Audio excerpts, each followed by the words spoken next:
White here? Who's alive?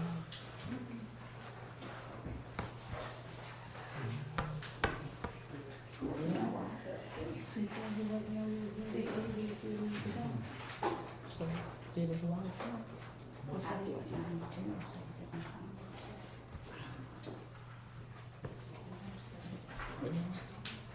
And some things says, oh,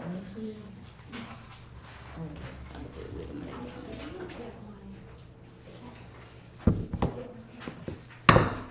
The meeting will now come to order. Will you please rise for the invocation in the pledge of allegiance? Heavenly Father, as we come today, Lord, I want to thank you for all that you have done. Now, Lord, as we go into our agenda, Lord, please open our mind and our hearts, and let everyone be respectful to each and every one of us in the building. As I pray in Jesus' name, amen. I pledge allegiance to the flag of the United States of America and to the republic for which it stands, one nation, under God, indivisible, with liberty and justice for all.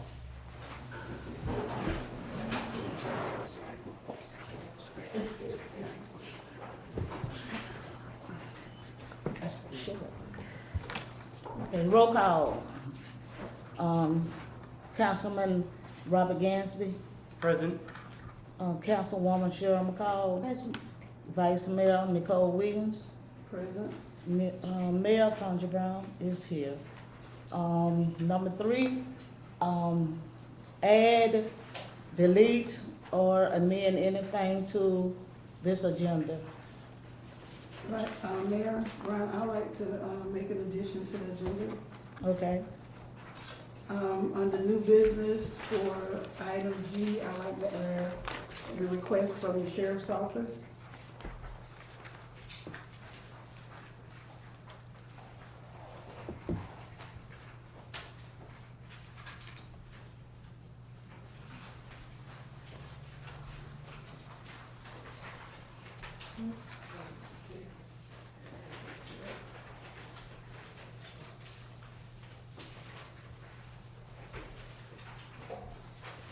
Okay, I'd like to add an additional to, the agenda. The, is about the, interim town manager package. Mr. Powell had already put us one, about the budget of the interim manager. So that will be on the new business. That would be H. Interim manager, salary budget.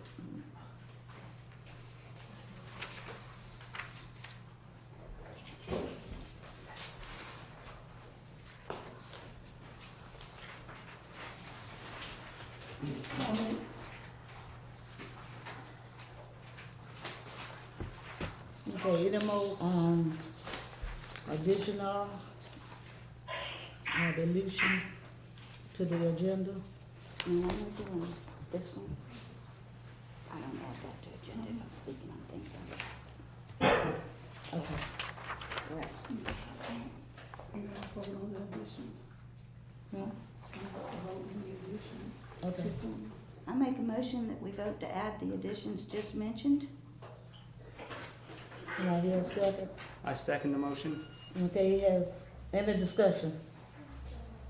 Okay, he has been motion and second that the, items that we are added to the agenda. Ready for the question? No question. All in favor? Aye. Any opposed? Ayes have it. The item on the agenda will be discussed. Okay.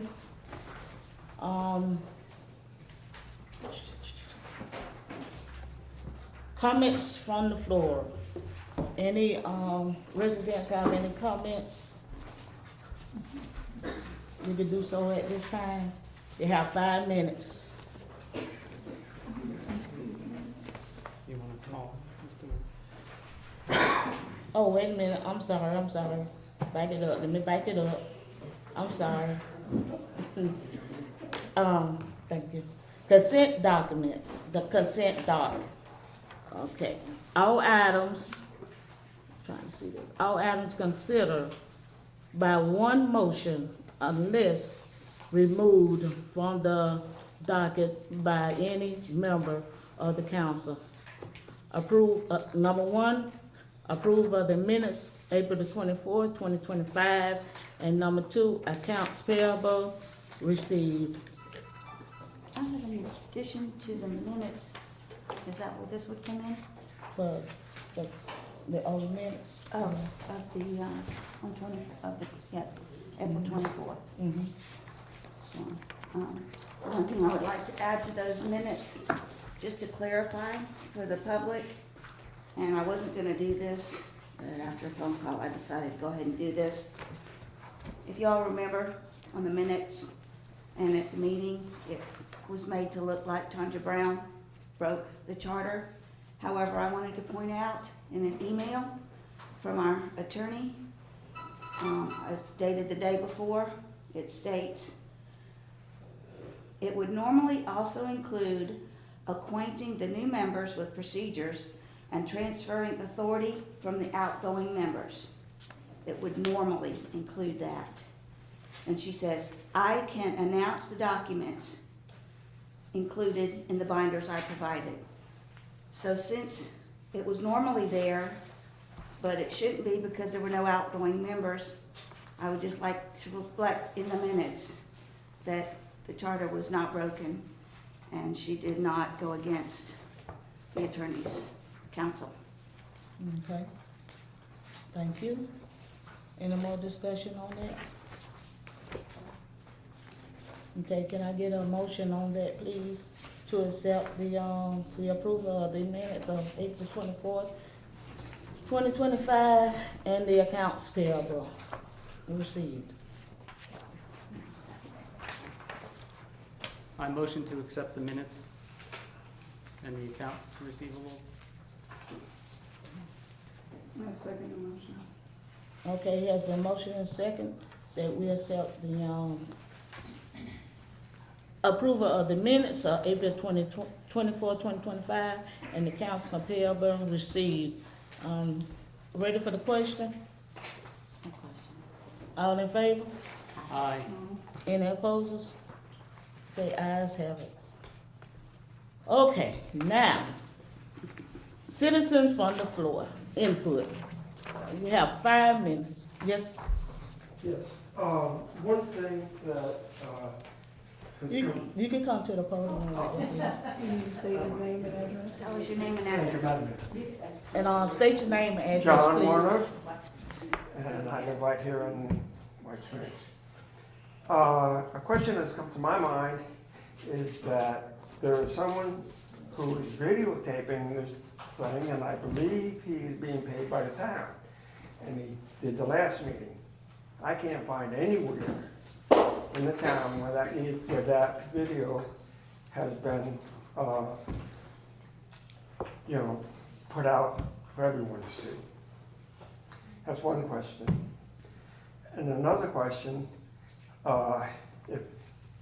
who actually, since we now have a new council, who authorized that, the expenditure?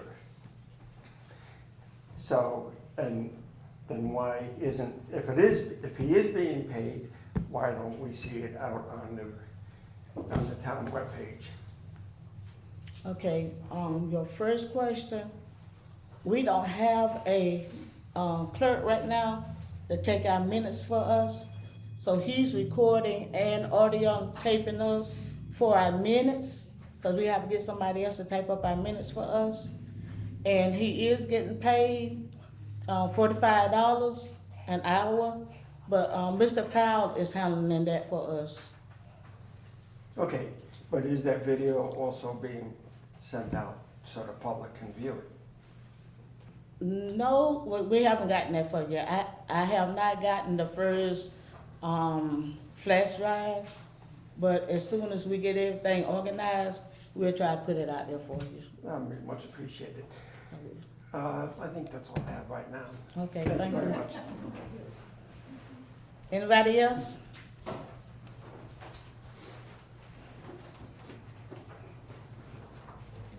My name's Anata Hutchinson. I live at 10351 Deer Run, right across from City Hall. I'm here tonight because my husband and I, not only own that house, but we own an adjacent lot to that house where we are trying to put up a mobile home. Eventually that will be for one of my parents. But in the meantime, we would be renting it. When we were going through the permitting process, we were actually now told that our property is commercial neighborhood and not zoned for a mobile home. And we've been emailing back and forth with a Clay from EDAFL. I guess he's an outsourced planning and zoning situation, and he forwarded information to Vanessa George, who is on leave now, but that's where the communication stopped. She never communicated with us, and neither did he. Again, we followed up with him requesting that information because we know it's possible to rezone, but we just need to know the process because we live, that easement is not conducive to commercial traffic. The only access to that property is through a dirt easement that's one lane between two other homes that are not ours. And we don't think our neighbors would appreciate us putting a business back there. So we would really like to put up another home that we can rent out in the meantime, waiting, to see which of my parents is going to need it. Because they're both disabled and eventually one of them will need it. So they can be close to us, yes. Since we don't have access to any of the records that have gone on at this point, may I ask that you get in touch with me and, I actually, yeah, I can do that. I'll need like And we an can email research or. I can do that. Okay. But I also have the letter that we sent as well as, the zoning. The orange is the commercial neighborhood.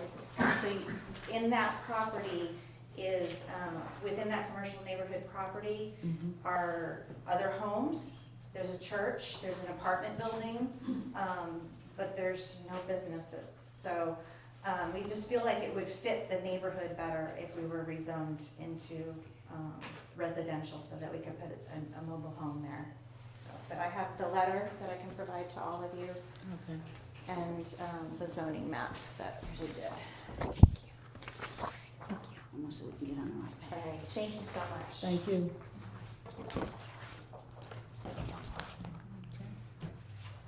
Anybody else? Okay. Oh, I forgot to add one more thing to the agenda. Another presentation. This, another presentation. I motion that we add another presentation to the agenda. Can I hear a second? What is it? Well, it's a certificate of appreciation. Yeah, a certificate of appreciation. All right, I second that we add it to the agenda. Any discussion? We, okay, It, hold on. it, Let me- it, let me it pops make sure. up today, Okay, so we need to amend the amended agenda, correct? yes. All right, that's what the motion should say. Okay. Well, go ahead and do that for us. That I move that we amend the amended agenda to include the other presentation that the Mayor Brown has. Second. Okay, it has been motion and second to amend the other presentation. Ready for the question? No question. All in favor? Aye. Aye. Any opposers? Okay, ayes have it. Presentation added. And this would be item number what? This will be on the We're just presentation. gonna go with Sharon Shea's presentation. Right. Okay. Okay, we have a presentation from Sharon Shea. She is unaware that there was a presentation scheduled. Okay. She requested it the last meeting. That's okay. Okay, we'll get her next time. Yeah. We,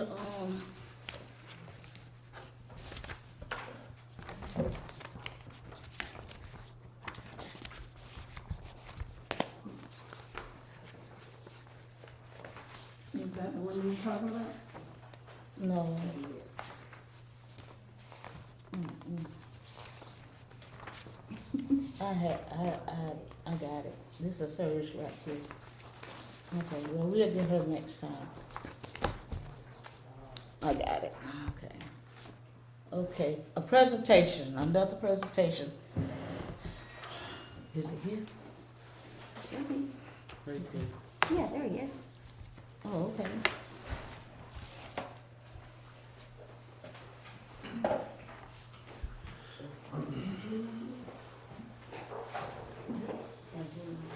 Here, Adrienne. Is Adrienne here? Where's Adrienne?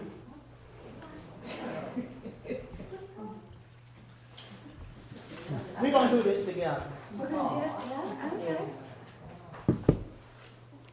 Do you want me to tell you why? Okay.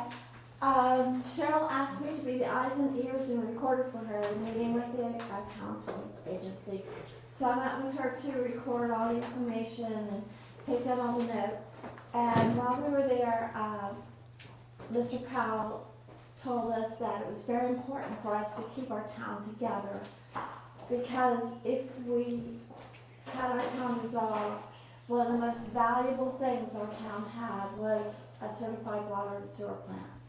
And that if the county took that over, they would value that license very, very highly. And it would be very likely that they would take that license and sell it off to a company. And if they sold it off to the company, we would lose all control over that. And that meant that that company could do whatever they wanted.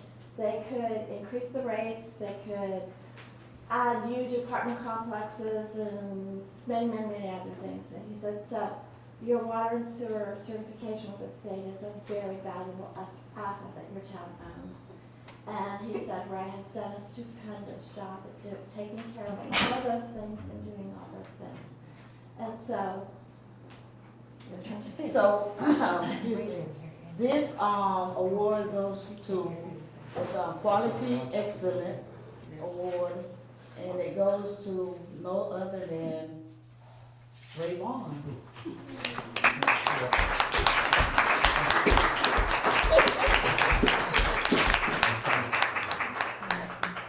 May I add something? May I add something? Of everybody in White Springs, nobody have ever said anything bad about you. Everything that I've ever heard about you has been stars and sprinkles. You're awesome, thank you. Believe it. That's called the God. My God.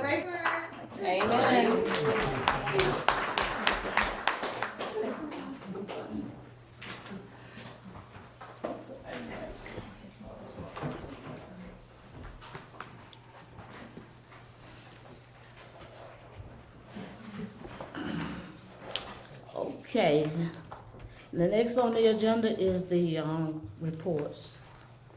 Okay, no report from the town manager, currently on leave.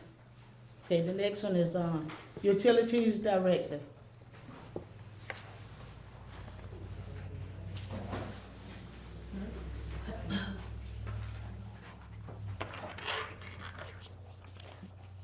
I have a couple of things. One of the things is the air conditioner is out in the wastewater plant and needs to be replaced. I have 3 quotes here for.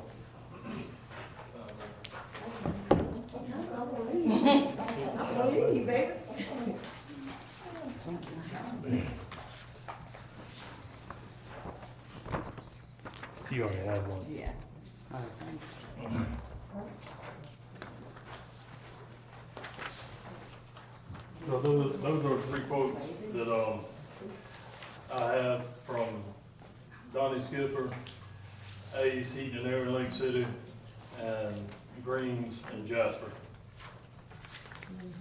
So it affects the controls. It's not for me. I'm out there maybe an hour and a half, 2 hours a day, maybe 15 minutes is all I do inside the control room. But as you can see, I'll show you. That should be a red line all the way around.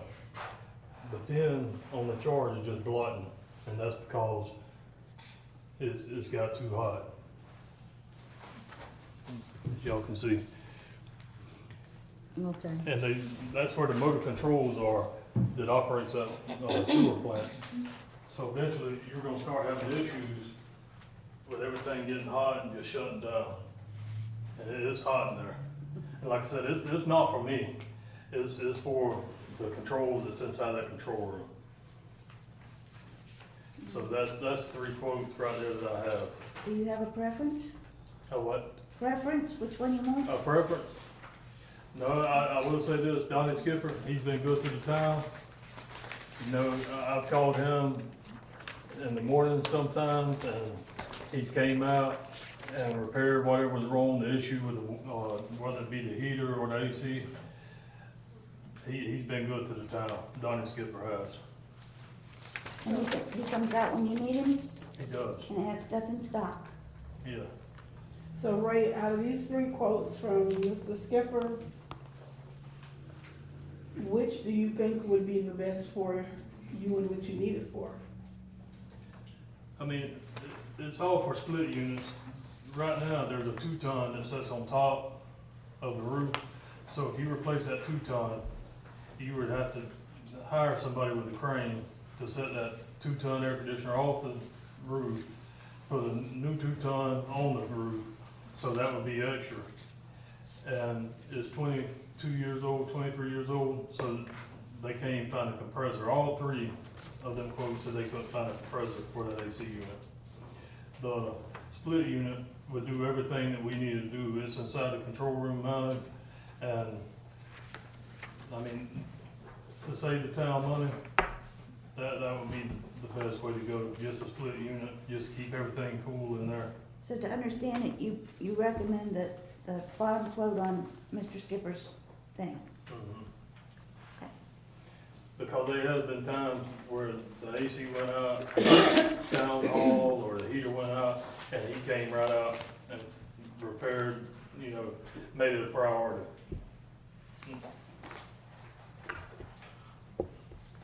Okay. You have anything to say? I have a very practical concern, which is they want payment upon completion. So if we were to accept this today, how are we facilitating that payment? Well, I called Mr. Skipper to find out why we needed a 2-ton air conditioner in office, because it's not really an office. It's a machine housing place. And he explained the different things on here.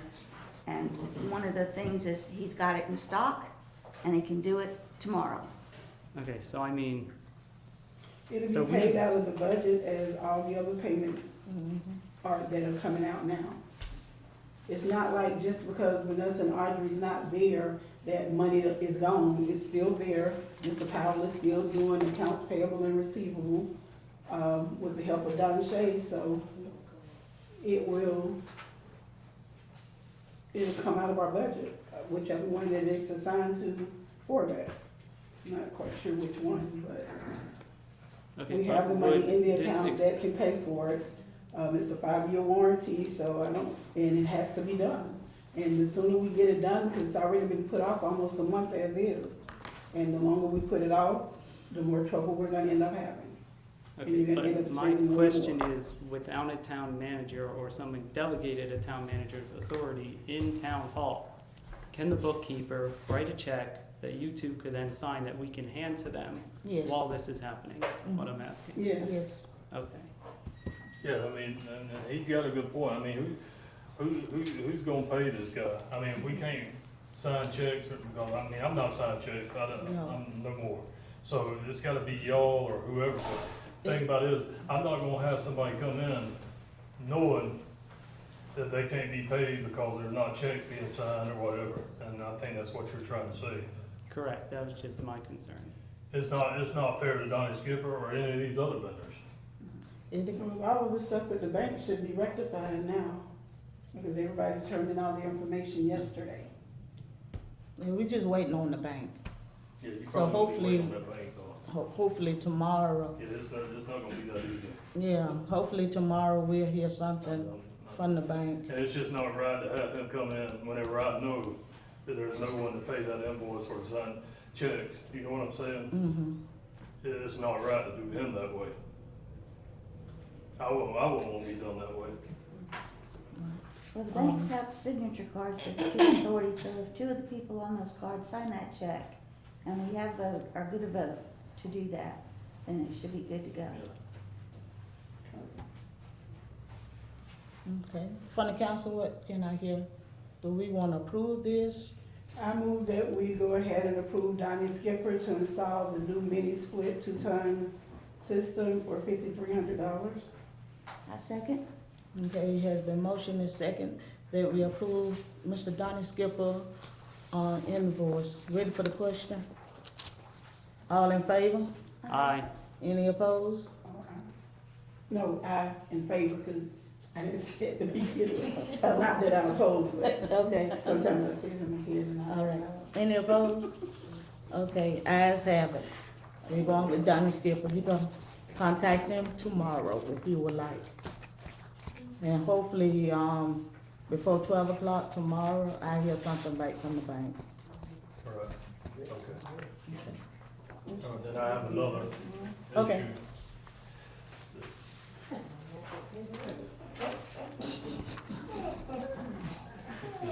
issue.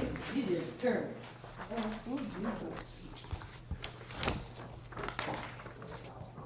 I can't see this.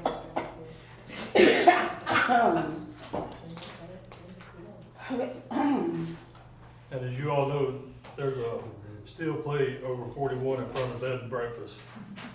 That issue that's created that issue is on the town. And what it is, from Mr. Altman's house, across from the bed and breakfast, his sewer lateral is coming down into the main gravity sewer line.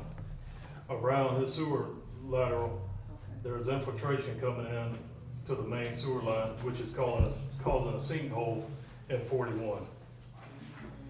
So DOT, that even though that's their road, the town, because it's our issue, is required to fix that issue. So this is a quote that I have.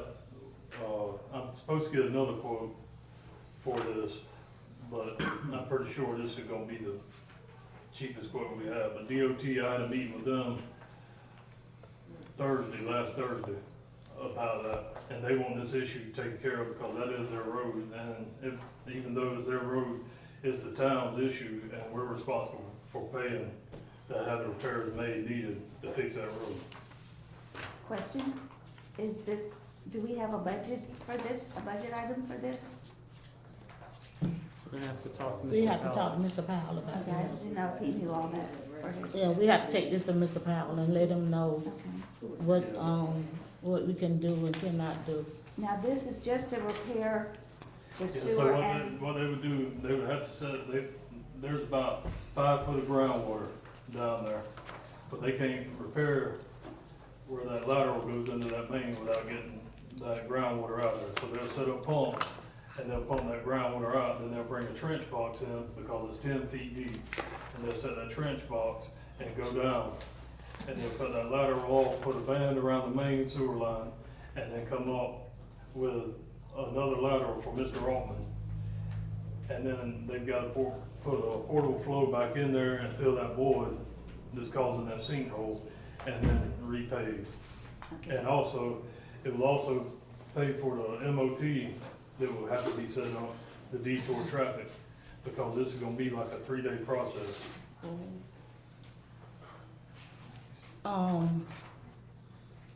Can I talk to Mr. Powell first about this? and see, Yeah, how our DOT, budget I look. mean, DOT's gonna be in contact because they want their road fixed. And, I Yeah. mean, it's our issue, so. Well, I talked to Mr. Powell, try to talk to Mr. Powell tomorrow, then, I could reach out, I have you to reach out to DOT, and I could give you an answer tomorrow. Yeah. That's fair enough? Have the DOT given us a specific date of when they expect repairs to start? What's that now? Has the DOT given us a specific date of when they expect or want Well, I us mean, to this has start? been going on, I mean, you've got residents that live right there, and semis is hitting that steel plate in the middle of the night and running over it and Shaking our houses. shaking the house, I mean, you know, it's just annoying, and it's gotta be fixed. I don't do that like that. And it's our issue, town's issue. Approximately, Do you remember when it happened? I don't. What, when the sinkhole started? yeah, how long it's been like that? It's been a while.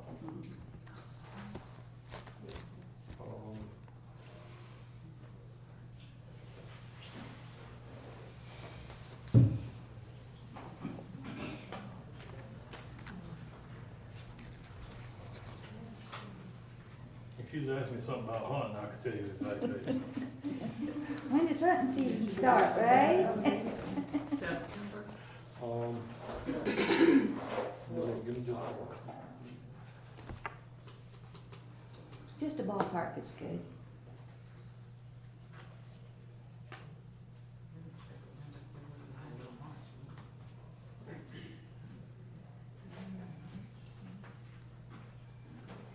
February 20th. February February 20th. 20th.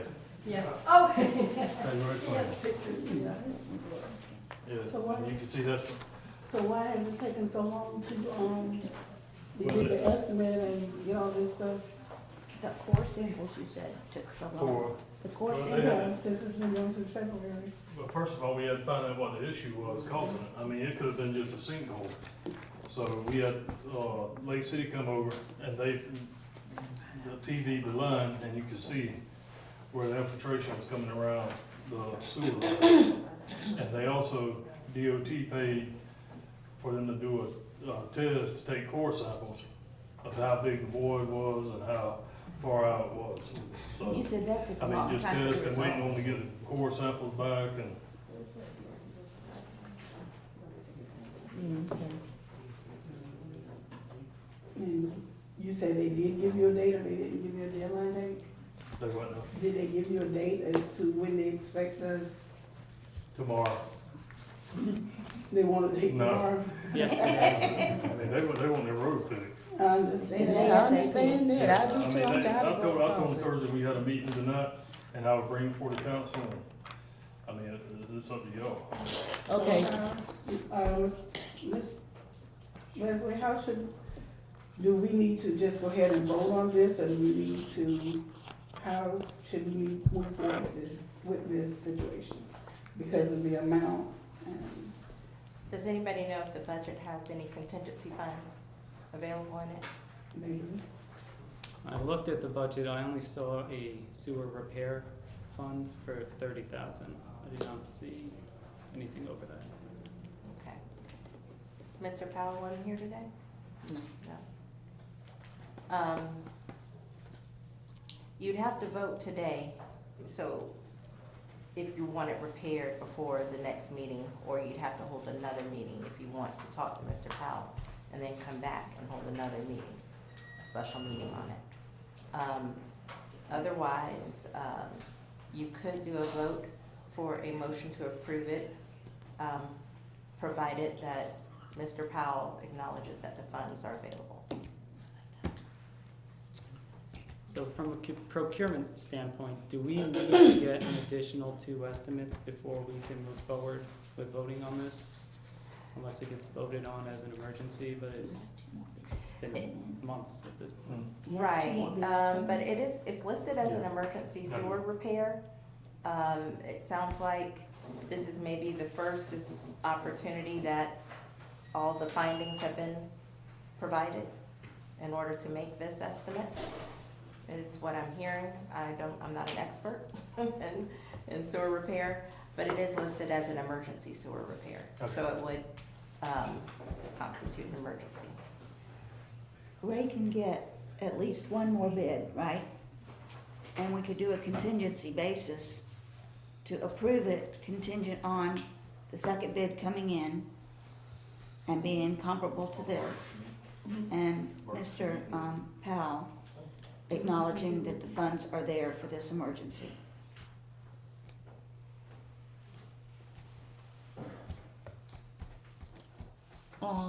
How long will it take you to get the other bid? Probably by the end of this week.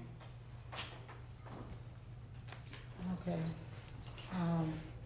I prefer that we talk to Mr. Powell first before we move on to this. And by the time you get the other,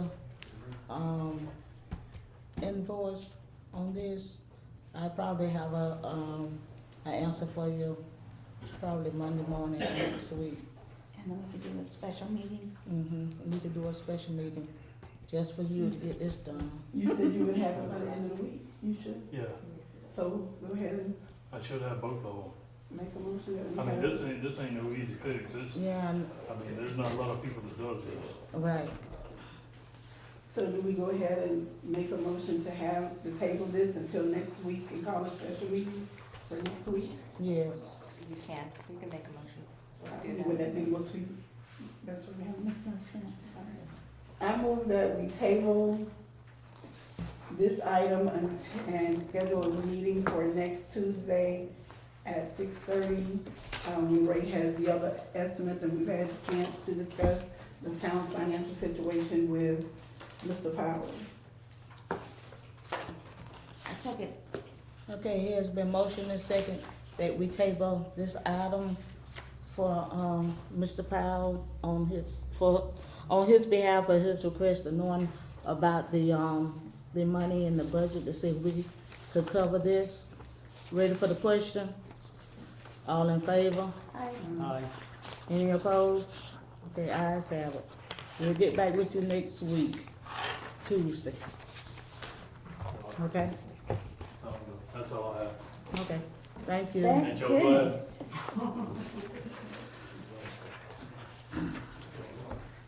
Okay, the next thing on the next one on the agenda, town attorney. No. Priority. Oh, I'm So you sorry. don't forget about me. That's I'm okay. That's all right. I'm sorry. That's all right. So I just want to let everybody know, it's a lot on the agenda tonight, but that the fire department is operational. It's been operational through all this chaos with the legislature and stuff like that. As most people know, there was a structure fire the other night. Thankfully, our guy was there, along with Genoa came, Hamilton County Fire came, but if there wasn't anybody here in White Springs, it would have been much disastrous than what it was with the fire, the two-story house. Don Wilson did put a nice thing out on Facebook. We appreciate that. And I believe everything else is going good. We do have to upgrade our reporting system. Talking to the gentleman in Tallahassee, the reporting system is from the old style, so we have to update the ESO, which we don't have, which is going to cost money. So I've got to call into the lady to say, hey, what do we need to do to get this reporting up for them? Because we have to report to the state. The county doesn't do the reporting for us. Can you explain that more? We would have to report. The process. Huh? The process it will take to get you up to par. We just have to call the state to get a price of what it's going to cost to get that upgrade for that program. Because the programs the one we have now does not cross over to NIPERS to reporting system. Oh, so you don't have an IFRS reporting system yet? We have it, but the old system, now, we found out last month that it doesn't cross over. So we have to get the one that does it. And that's something that you'll do? Could you be at the special meeting? Special meeting, Tuesday. No? We're not ready for that, I don't think. yeah. She's So warning I'll us. get that, we'll get it. I mean, the reports are still in the system, they're just not getting transferred to Tallahassee. Okay. But that's pretty much it for us. We're glad to be here, still here. Okay, thank you.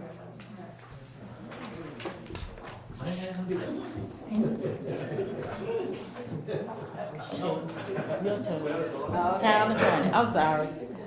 I wanted to remind the council that 90 days after the election day, your final termination reports for your campaign accounts are due. The paperwork was in your candidate packets, but if you need any additional instruction on how to complete those, you can certainly let me know. And also, as was pointed out at the last meeting, I did provide my resignation letter with a date of June 24th. I was kindly asked to stay on until there was a replacement, but after learning that apparently it is my fault that the council looked like a fool at the organizational meeting, and that they do not trust me, and that they will not call me, and that apparently I charge by the hour. And so I'm not being consulted with. Based on these reasons, I don't think it makes sense for me to stay on past my June 24th date. And that's unfortunate. It was a great pleasure to represent the town and certainly to fight for us to still be here today, to not have a dissolved town. And I poured my heart and my soul into it.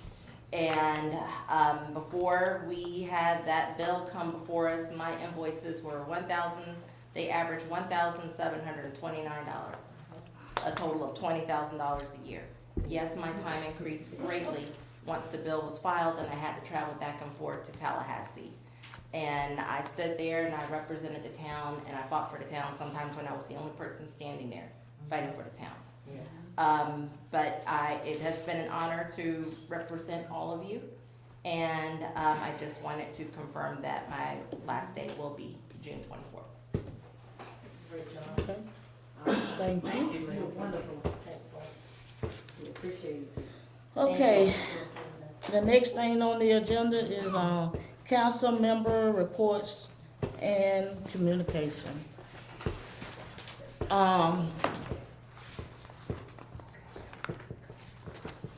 I use my cheat sheet over here.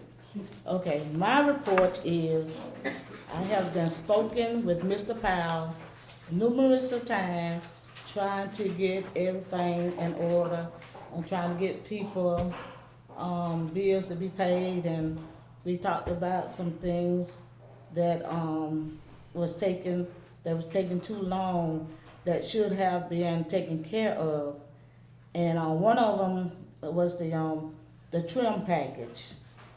And I did get a email from Clay Gamsby, which he is the head of the property appraisal, and the emails for that, he was telling me that May the 1st, 2025, nobody didn't do anything on that date. The town manager did not respond. May the 6th, no response. March the 6th, no response. March the 31st, no response. April the 14th, no response. April the 21st, no response. Then they got down to the final April the 29th, and they contacted me, and I had to talk to Mr. Powell about it. And out of all the municipalities, White Springs is the last municipality to get this paid for by the trim for the IRS. So they did take it, they did accept it, and Mr. Powell didn't charge us no extra cost of doing it for us. I talked with the sheriff department. I talked with the sheriff. I told him as soon as we get town hall open back up, there is a office in there that we could have a little substation, and he said he would appreciate that from us. That way, he'll have someone down here at all times for us. And I also went to a Department of Transportation workshop about 2 weeks ago. It was exciting. I talked with, Mr. Scott, which is the, director of the, planning and Florida, North Florida Planning and, Zoning Regional, out of Gainesville. They are having, some meetings here in Lake City. We don't have to go to Gainesville. I was glad of that. So he do want White Springs to participate and try to attend some of the meetings. All the meetings will be held at the Holiday Inn in Lake City. So I was much obliged to speak with him. I have worked with them in the past, and they are really good people when it comes down to your LDRs. And I also talked with the young guy from the bicycle association in the trail. He was glad to see somebody from White Springs as well. And I also talked with Mr. Winters, which is that package that we have to reimburse about our spending. We don't want to take the money out of our account. We want to let them reimburse us. Cheryl, you have a letter? I'm gonna send an email to, Ms. Howard, and it's concerning contract number 23DBH10 /Flare H2527 to revise the disbursement, to an advance pay, meaning when a bill comes in that's supposed to be handled by the grant company, I believe that's what it is, the CDBG grant thing, that the bill comes in, we let the grant people know how much it is, they'll give us the money, and then we pay the thing. The way it's set up right now is we get the bill, we're supposed to pay them out of our money, and they'll give us the money back, and the other way is much better for the town. So that's what we're addressing on that. So I have signed off on that to be reimbursed, let them send us the bill, the money, and we'll put that in our general account, but after 3 days, we're gonna have to take it out and put it in a nonprofit account, because we can't have that money in our general account to be collected. So It'll go straight to pay the vendor. yeah. So with that, and I also talked with Kelly Midtower. He's was excited when I called him and was talking to him about some of the projects that he have going on. I was gonna set up a workshop for Thursday, but some of them between Midtower and Mr. Winters, they're gonna be pretty tied up, so it'll probably be around the 22nd of May that I wanna set up a workshop with them too. Huh? That's when you share for to come, the 22nd. Well, that'd be fine. Combine all of them. Yeah, we combine all 3 of them. And with that, we'll have some people here, you know, including the sheriff department And the fire. and the fire department. So on the 22nd of May, we're going to have a workshop. Is that gonna be recorded? Because I'm not gonna be here next week. Oh, Yeah. Okay. can you do a Zoom in? It's my 20-year anniversary, so Renee and I No Zoom in the evening. are, no. But we might have to, I don't know, we might have to reschedule it. But I'll see. How long you gonna be out of town? Monday through Thursday. Oh, okay. Oh, you'll be back Friday?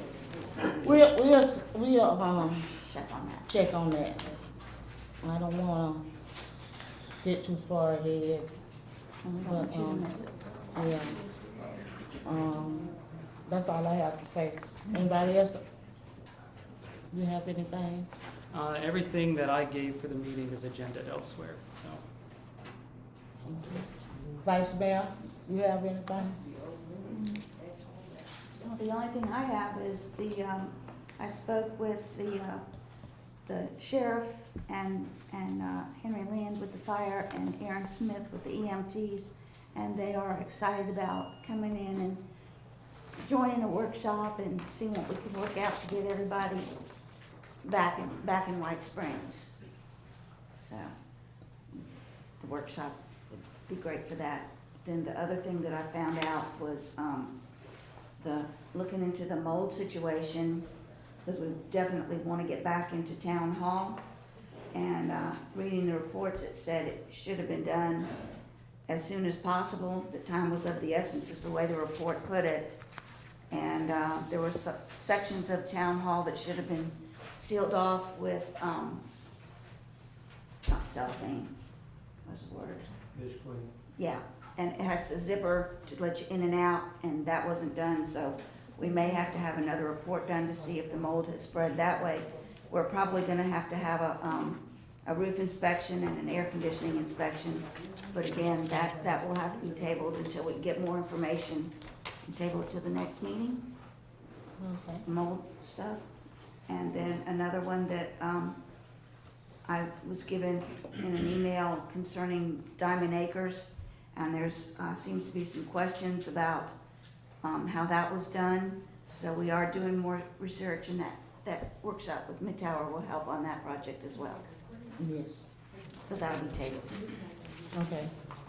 So those are the, so as you can see, we are quite busy. And my phone has not stopped ringing since some of the people that know me from the previous years that I was on the council, my phone has not stopped ringing.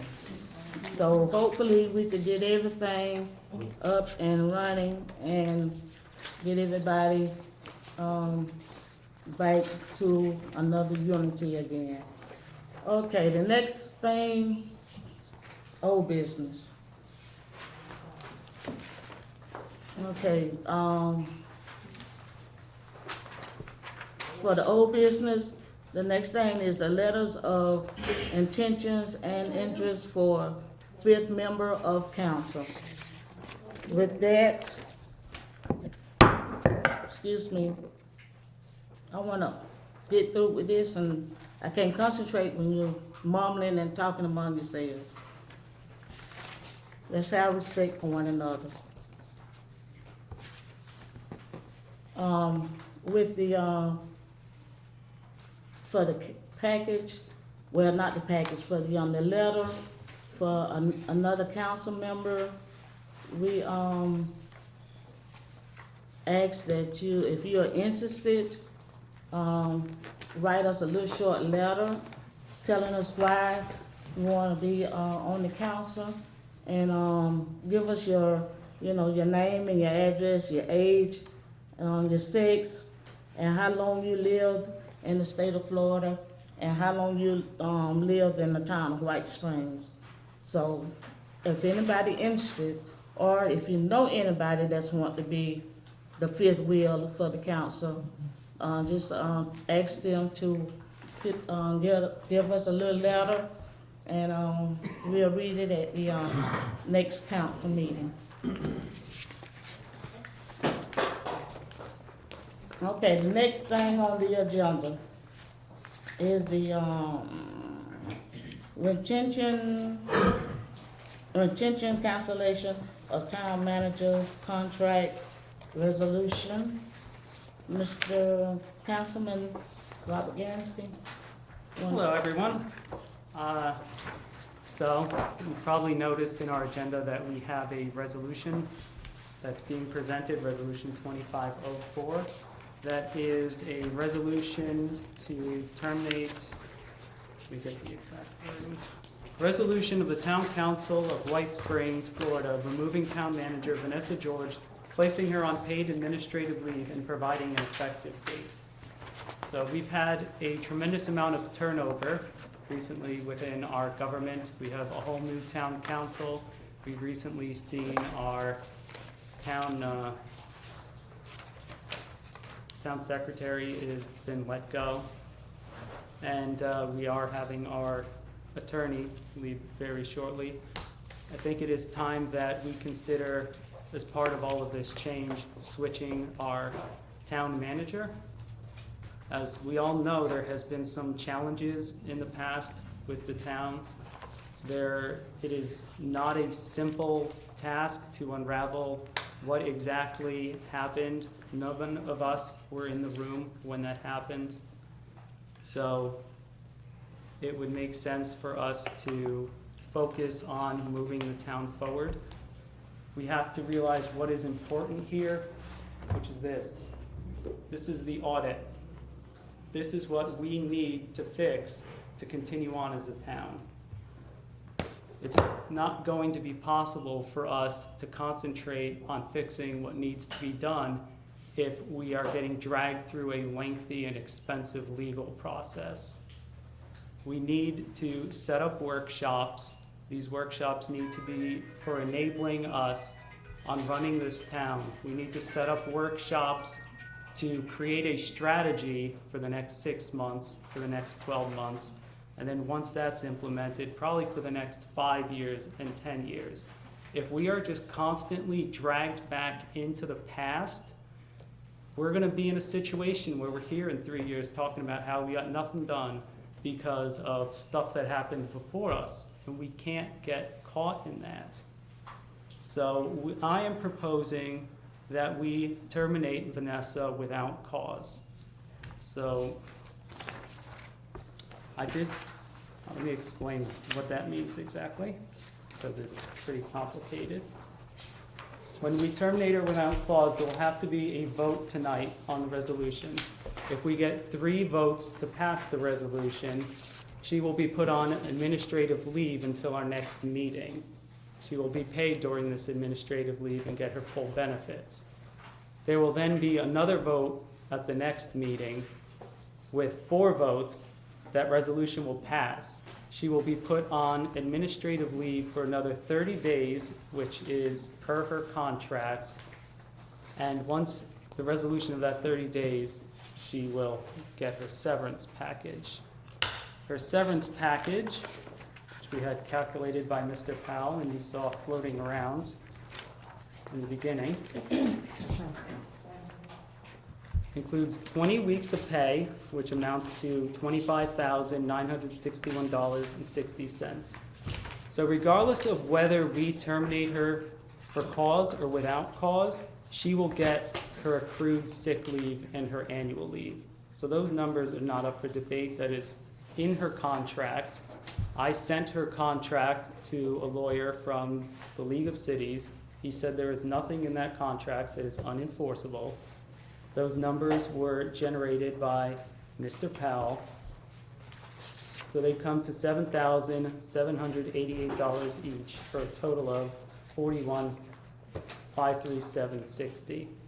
She will also receive 20 weeks worth of health insurance, which I was given an estimate, which is around the cost of $5,000 for the town. This was not an easy process. I did talk to the League of Cities. I talked to the attorney for about 40 minutes and gave him the high level overview of what was going on here, and he told me that he believes my course of action is the best path forward. I sent him the contract. He reviewed the contract and told me that there's nothing in there that is unenforceable. He told me to work with Leslie, which I did, to draft the resolution to suspend her. Mr. Powell is the one who generated the PTO and the sick accrual information for us. And I also met with Mr. Powell and talked to him for an hour about the budget to make sure that it is something that we could do. We have right now $941,000 in the general fund in cash, so this payment would come out of the general fund. 150 of that is limited to just doing streets. So that leaves us about 800K to pull from this. So that'll keep us well above our 500K reserve amount that we have to have. And there, I did review with cause. Like, that's where I started. I said, let's see if we can prove cause. And I abandoned that after about a day, from reading the personnel manual, from reading the town charter, from reading the rules and decorum that we have posted on our website related to meetings. Because there's just so many issues to figure out that we as a board are not going to be able to figure out with our level of understanding and our level of training. There will be competing priorities, right? There's going to be a failure of oversight and enforcing the rules. There's going to be just a disconnect that's created between our charter and what the audit committee has us do. That's going to bloat up the size of the government, that is going to affect the amount of money we're paying people. It will take us months to untangle this. This will be months that we're going to have a lame duck administrator. This will be months of us diverting our attention away from fixing the problems. And to prove it with cause, we would have to invoke clause 204, so 2.04, which is to open an investigation. Nobody here knows how to run an investigation based on state and federal guidelines. So we would have to probably hire some kind of consultant to do that for us. We're going to have to hire an attorney who is experienced in employment law.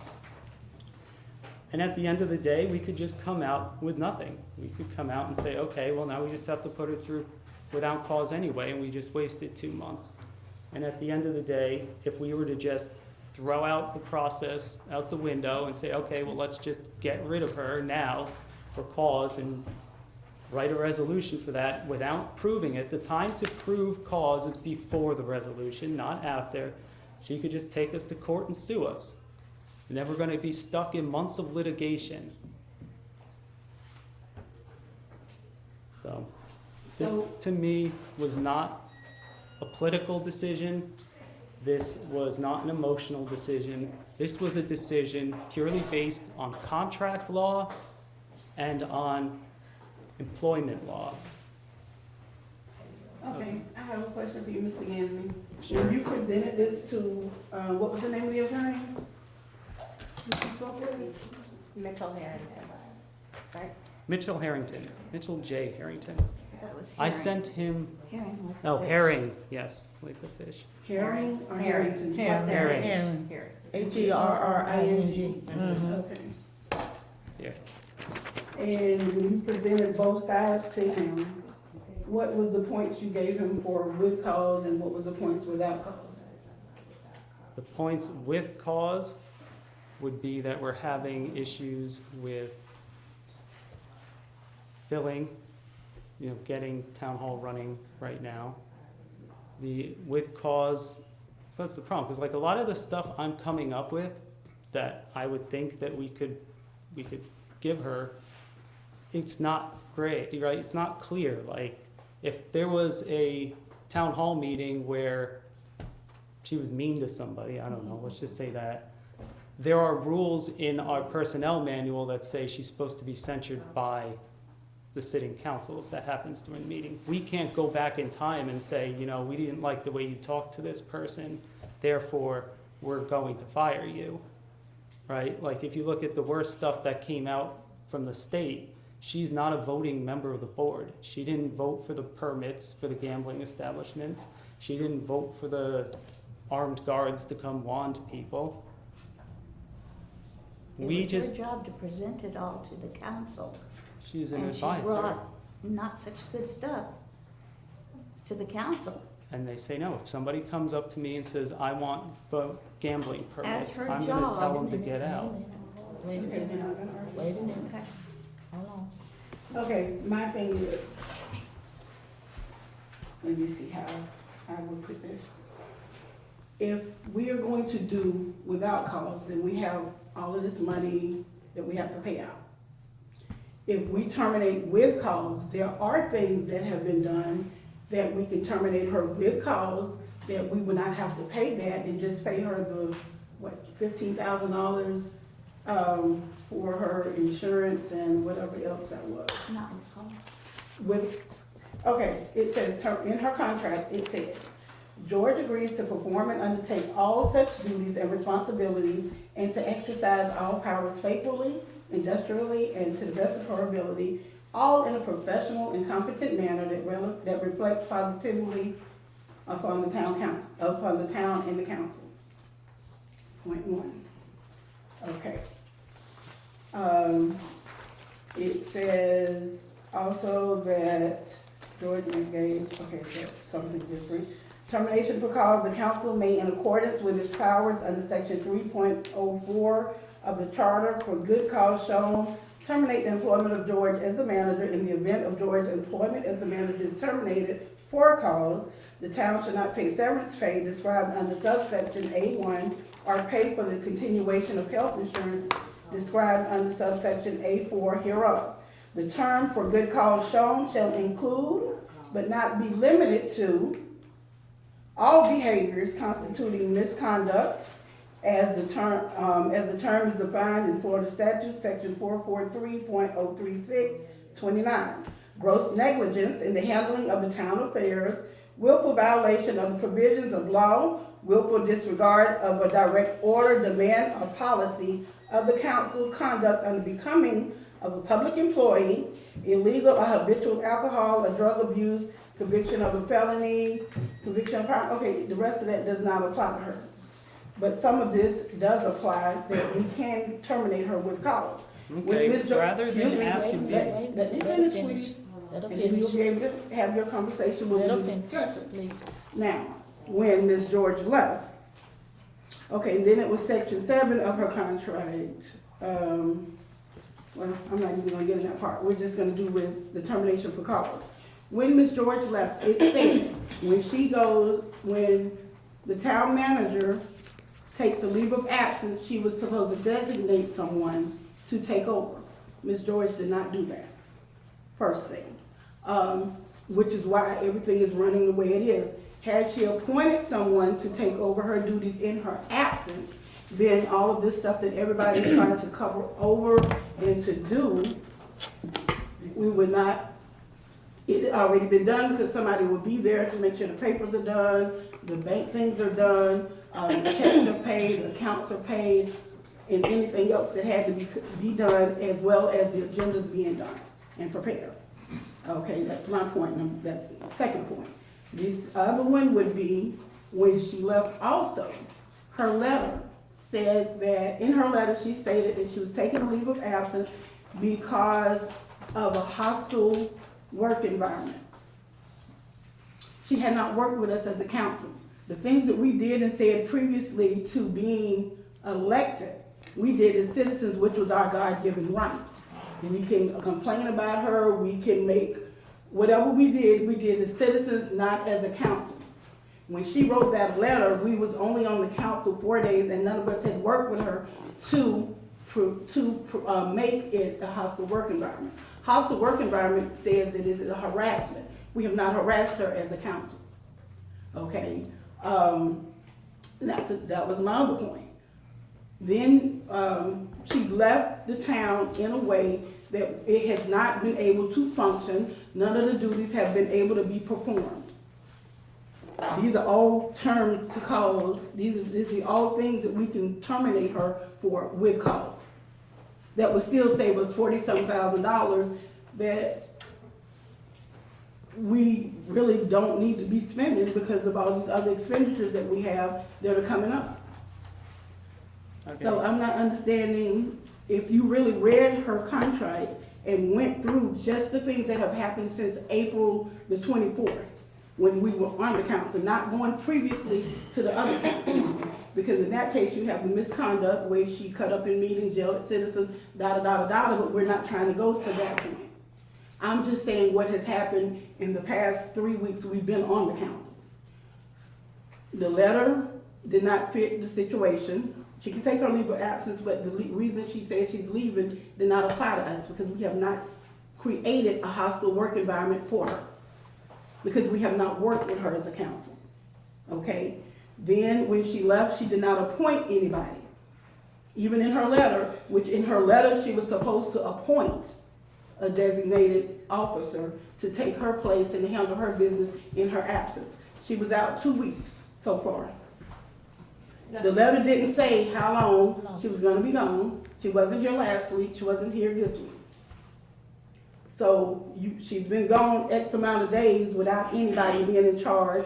Nobody was able to do the things that she was supposed to be doing or that she could have done. She didn't designate anybody.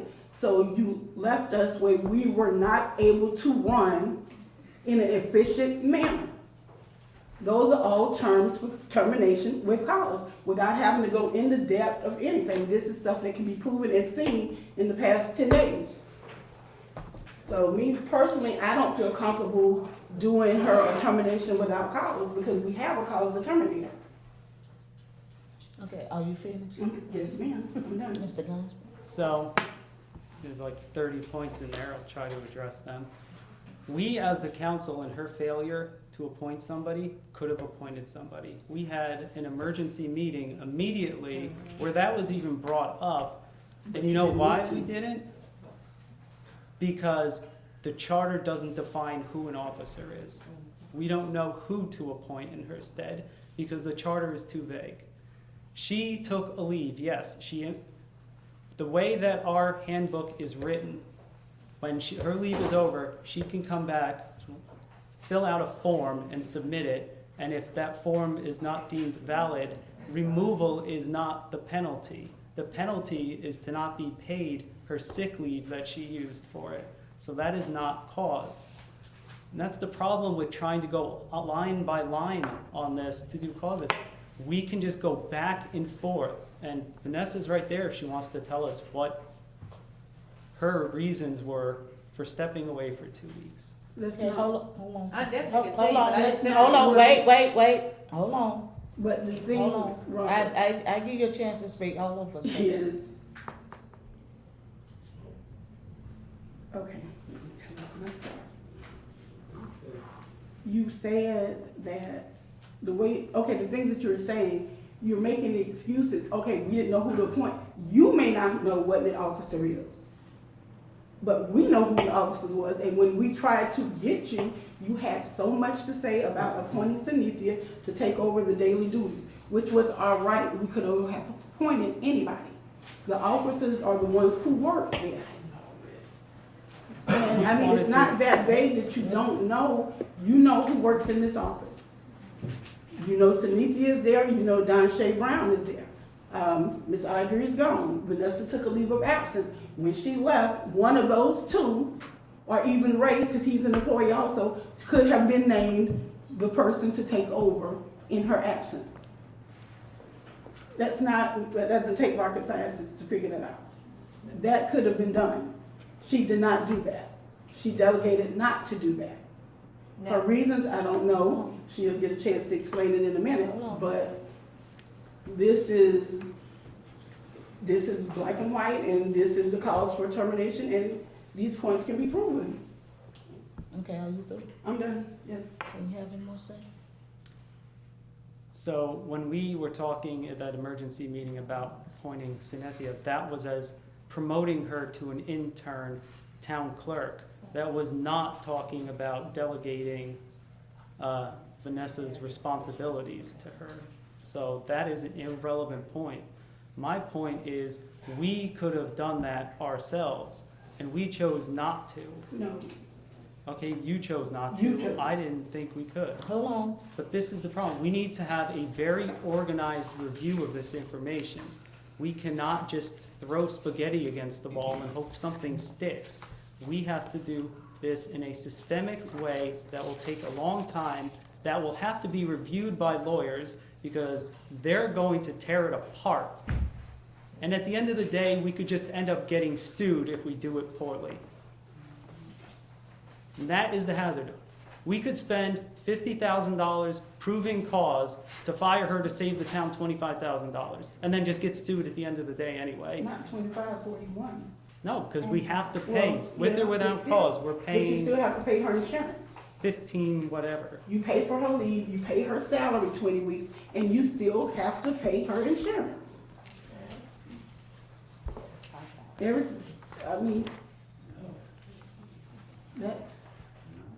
that's in that contract. You have to pay the insurance too. You have to look at the whole picture of everything that we would have to do in that. If we can't make a decision today, table it, when add it to the meeting that y'all are trying to have anyway. But that'll give us more chance to see By with her each point. contract, we Yeah. have to do this. That would see us with each point that we will all be able to talk to the attorneys and get the same understanding, because we can hear the same thing, but we may get two different understandings from it. And I would feel more comfortable if we all had a chance to talk to who you spoke with, so we can see what he has to say when we bring up the points that we have to make. And then we can make a uniform decision on how to handle this. She's already getting paid, she'll get paid if we put it on administrative leave anyway, so another week is not gonna matter. We can't do without cause anytime. It has to be during one of our planned meetings, per her contract. So unless we want to violate That's for her without contract, cause. without cause, yes. So you're begging the question. You're saying table this because we're definitely going to do it with cause. That's not what I said. That I is said, give us exactly what you time said. to It'll investigate put it for a and month. talk to this attorney that you spoke with, because I want him to tell me and explain to me how he explained it to you.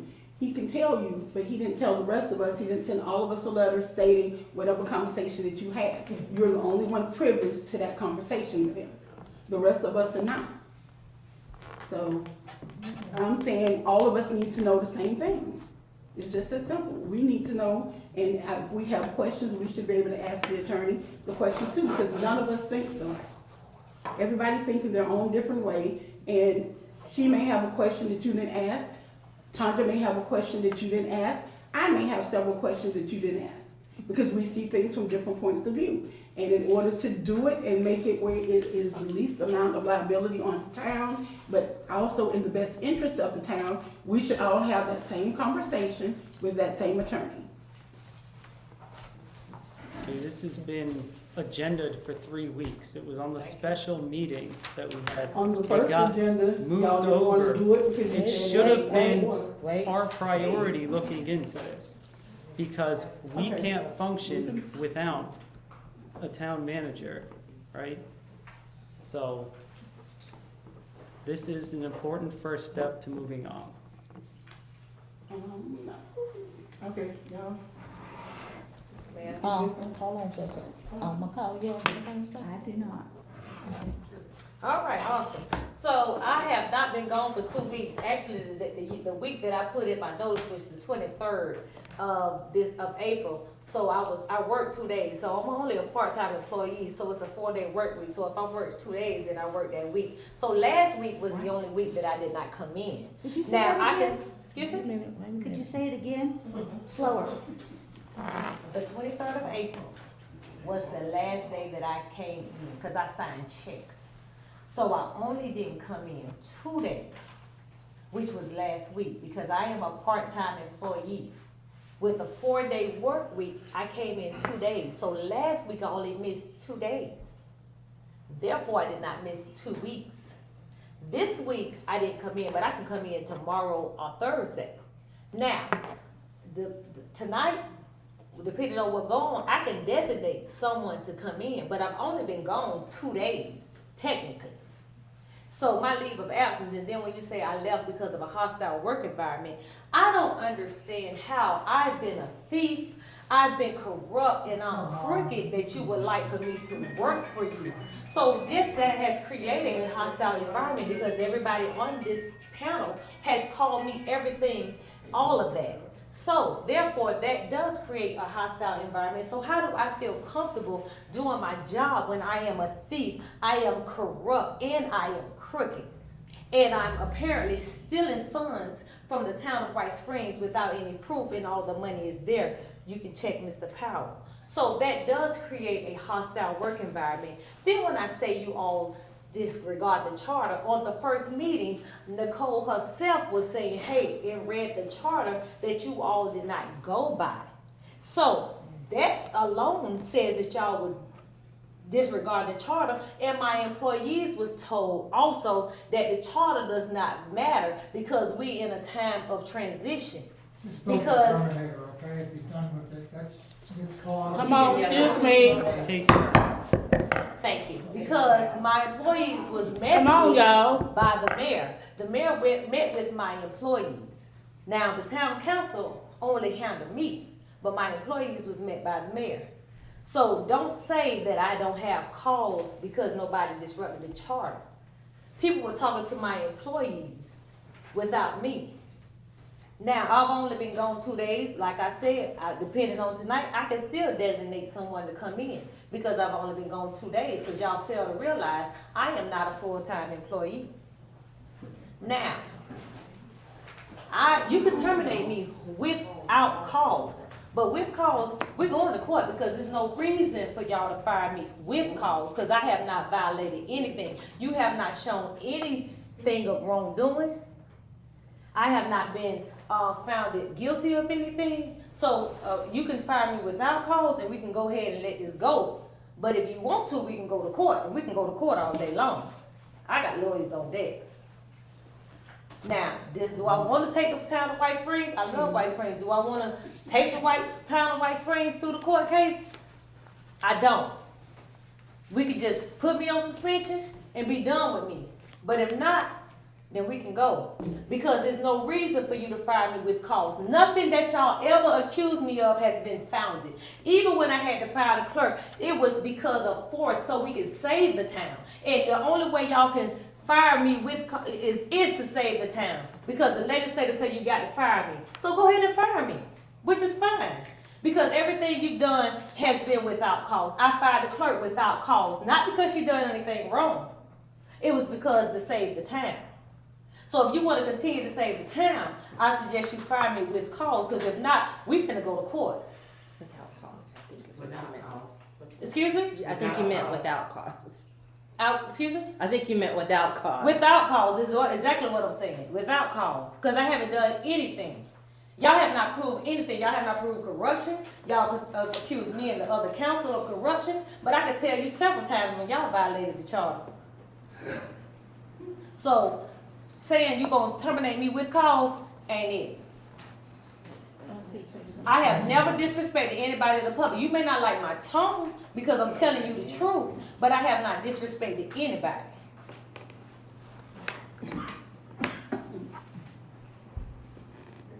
Even now, you got a problem with how I'm speaking, but I'm not disrespectful. I've met with the mayor. I was not disrespectful, was I? No. We talked about the charter, things in the charter. She asked me for things, I gave them to her. So there's no reason for you to fire me with cause. Yeah, I met with her. Sure did. Should we move to public comment?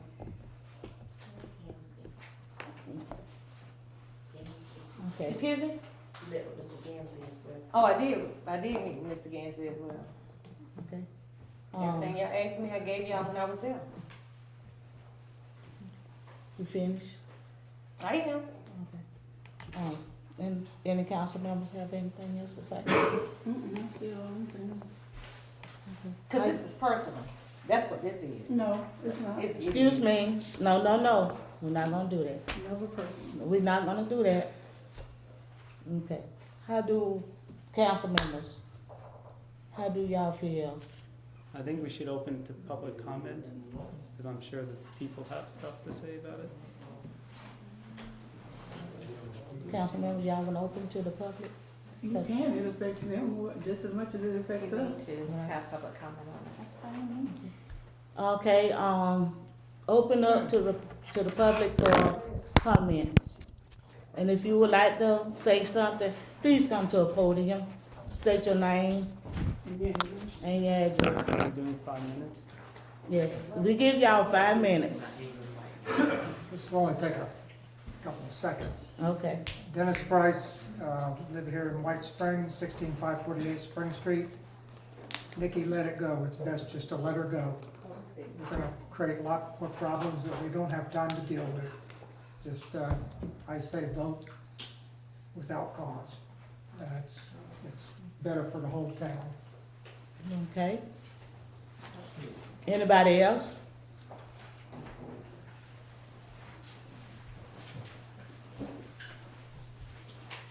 My name is Adrienne Sasche. I live on 16560 Jewett Street here in White Springs. And Ms. George has very good attorneys, I'm sure. And it is probably in the town's best interest for the long haul to dismiss her without cause, because she will take us to court. This will drag on for potentially a year or so. How does the town move forward if we're trying to fight this battle? She is pretty much agreed to. This is strange choice, Audrey. But she's pretty much stood here and said she would agree to go if we were dismissing her without cause. So why don't we accept that and move forward? Thank you. Anybody else?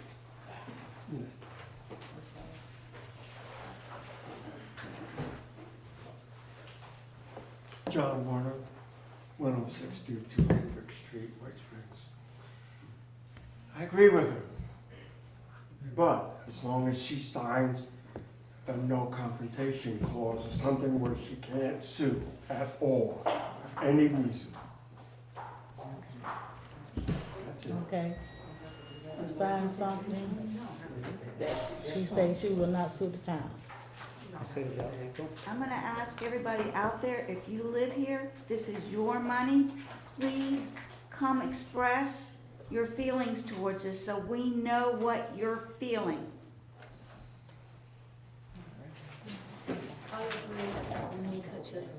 There's one. Anybody else? Please speak up and tell us what your feelings are. Yes, sir. You can hear me back here, I've got a big voice. It makes total sense financially. Name and address, please. Sorry. For the camera, Bruce Witton, 16652 Spring Street. Been here 8 years. It's paramount from what the respective councillors have said here tonight. Do not go backwards. We've got to go forwards without cause is the only way this town needs to go. Regardless of what's been said over here or what's been said over here, do the right thing, save the town 30, 40, 50 grand in legal fees and get this thing out of the damn way and move forward so this town can do their job and get this back to being a town. Thank you. Anybody else, please? Miss Anita Rivers, 17354 Osceola Street, White Springs, Florida. I say pay the lady so she don't have to sue y'all. And that way she can go ahead and take me and Audrey on this vacation. Thank you. That part. Come on, people, somebody come forward and speak. Anybody else?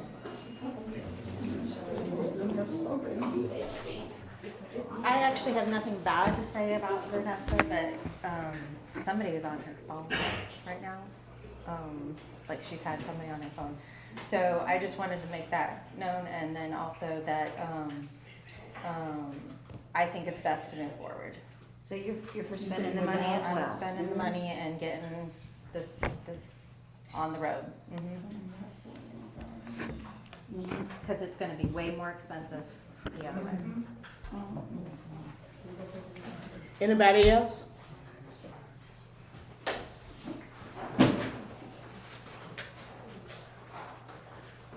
My name is Doug Schneider, I live on Diamond Street. You have to look at business here. I mean, and this is a business that we're running. Why would we step forward without understanding what kind of monies would be involved over a lawsuit and lawyer fees? I mean, are we needing to say that we're right, she's wrong? What's the scenario here? I mean, if we're gonna point fingers, then I'm guilty for a lot of things. But the fact of the matter is, we can't afford to spend money that we don't have. No need to do it. That's true. I mean, and, you know, I'm a God-fearing man. I don't want anybody giving out my cost of living. Lord's already taken care of me. He's taking care of her, he's taking care of each one of us. We don't need to prove right or wrong. It's not our point at this point. I don't think there's anything that anybody's been hurt of. And I could be wrong. I don't know who's been hurt in this town. I feel like I've been hurt as living here. I bought a house here with concerns that I never even thought were here. So here I am, telling you that. But I don't think that we should hang somebody for something that is gonna cost the town a long-term range. The state of Florida will know exactly what goes on. So you're saying to terminate?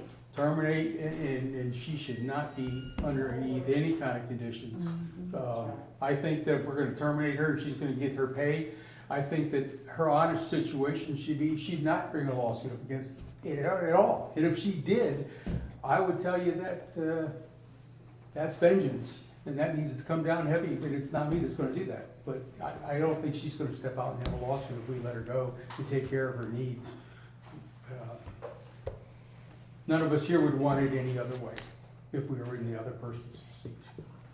So, I believe that we should definitely pay her due and not put her through this. Okay.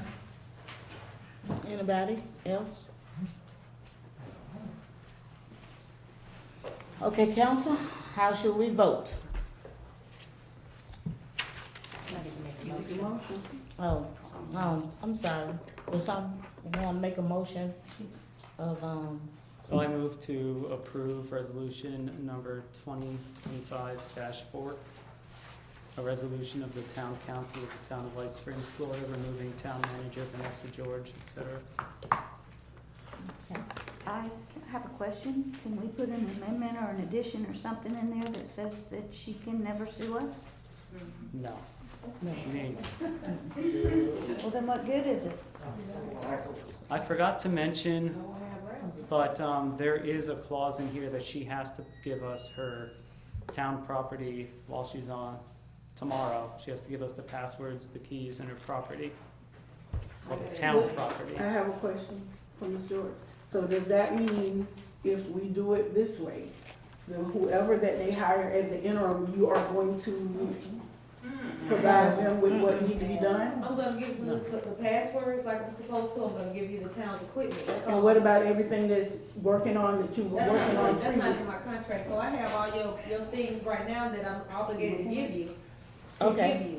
So I have it right here. I have everything that I have, all the town's information, I have passwords to give you right now. I don't even have to go in there tomorrow. Okay. So I'm Are ready. you What I'm gonna- saying is, everything that you have been working on is in. Wait a minute, hold I'm up. not gonna train nobody, I'm finna just go. Okay. No, I just wanna make sure that, remember the way you came in and everything was missing That when you got has here? nothing to do with me. No, Exactly. I'm Wait a just minute, asking. wait a minute. I'm Hold just on. asking, How I are you, came in again? listen, this is Wait what a I'm minute. asking, and I'm just saying, when you came in and how everything was gone, missing, whatever, we didn't know what was what. In your computer, well, whoever comes in as the interim town manager or however, or is all of the information that they need to know, all the contracts, everything is there for them to be able to get in and to pick up where you left off. Okay, That hold was on. my question. Okay, wait a minute, Ms. George, before you say anything, hold on. I'm quite sure that once we get an interim manager, we could call Florida League of Cities and they could come down and help us out. No, that's not what I'm asking. It's like, there are certain Let me answer her, things please. that Can I are, answer, please? that's on the plate now that has to Let be me done. answer her. Let me answer. Okay, go ahead. So everything that I have, I've changed the password to one password for everything. Okay. The email is manager@whitespringsfl. The town of White Springs had that email before me. So you'll be able to see every email from the beginning. I never even deleted the trash, so when you look at my email, it's very organized. It even say trash 2025.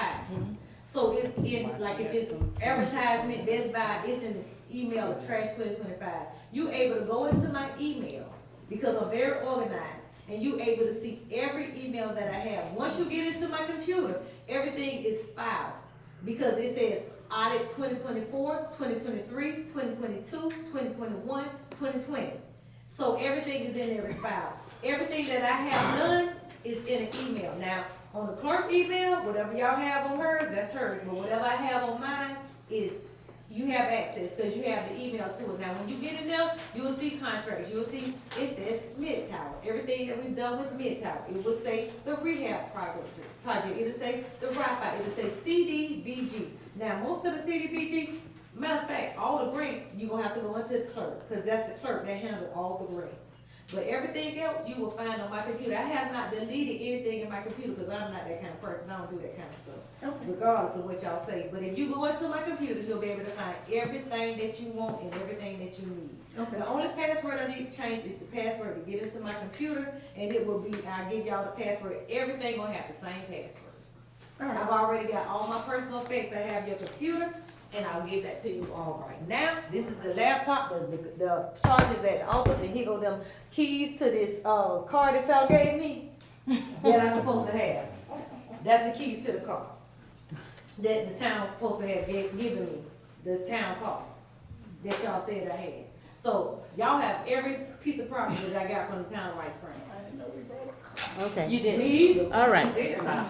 Okay. Okay. Can I address? Yes. Councilwoman McCall, you asked, then why would we do this if she's not signing something stating that she's not gonna sue us? Yes, ma'am. Because she signed her contract just like the town signed her contract, and we're going exactly by her contract. Thank you. So there's no violation. We're not doing anything outside of what she hasn't already agreed to do to terminate without cause. We're going by her contract. So if we terminate without cause, per the contract, there's no way she can sue us. I have no reason. Anybody can sue anybody for any reason, but can she be successful? No. But I have no reason. Because we're abiding by the agreement that she made for how she would be terminated without cause. This is already an agreed upon process, and we're following it to the T. So before she leaves, is she going to appoint someone in the office? Who? So. I mean, because Anita yeah, and I know, Sasche are still there. Right. But when Mr. you- Gamsby and I, because it says officer, and we looked up the full definition of an officer to see who would that fit. And I think that would probably be best for something, you don't want someone who you're terminating to appoint. It would make more sense for the council to do that. Did you? He wants to speak. Yes, sir.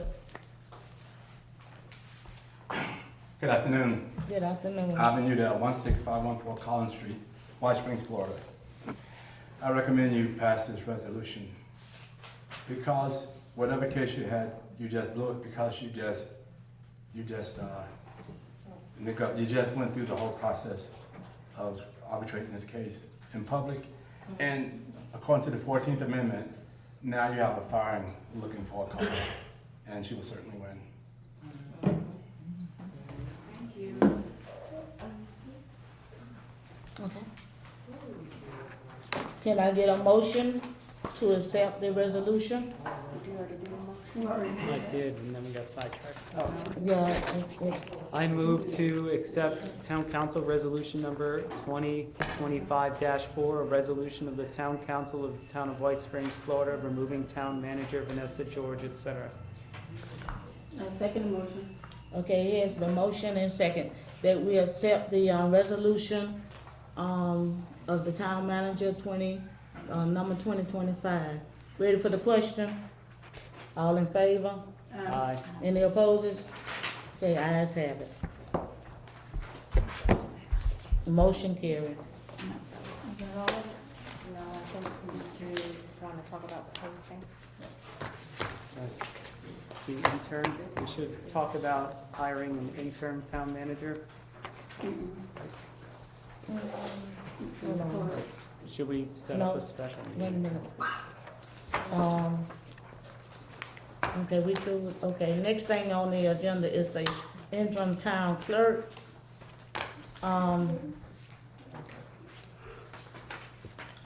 I have 3 names, and I reached out to 3 people. I called them today to see if they could come to the, council meeting, so we could see who they are and, recommend, let us know,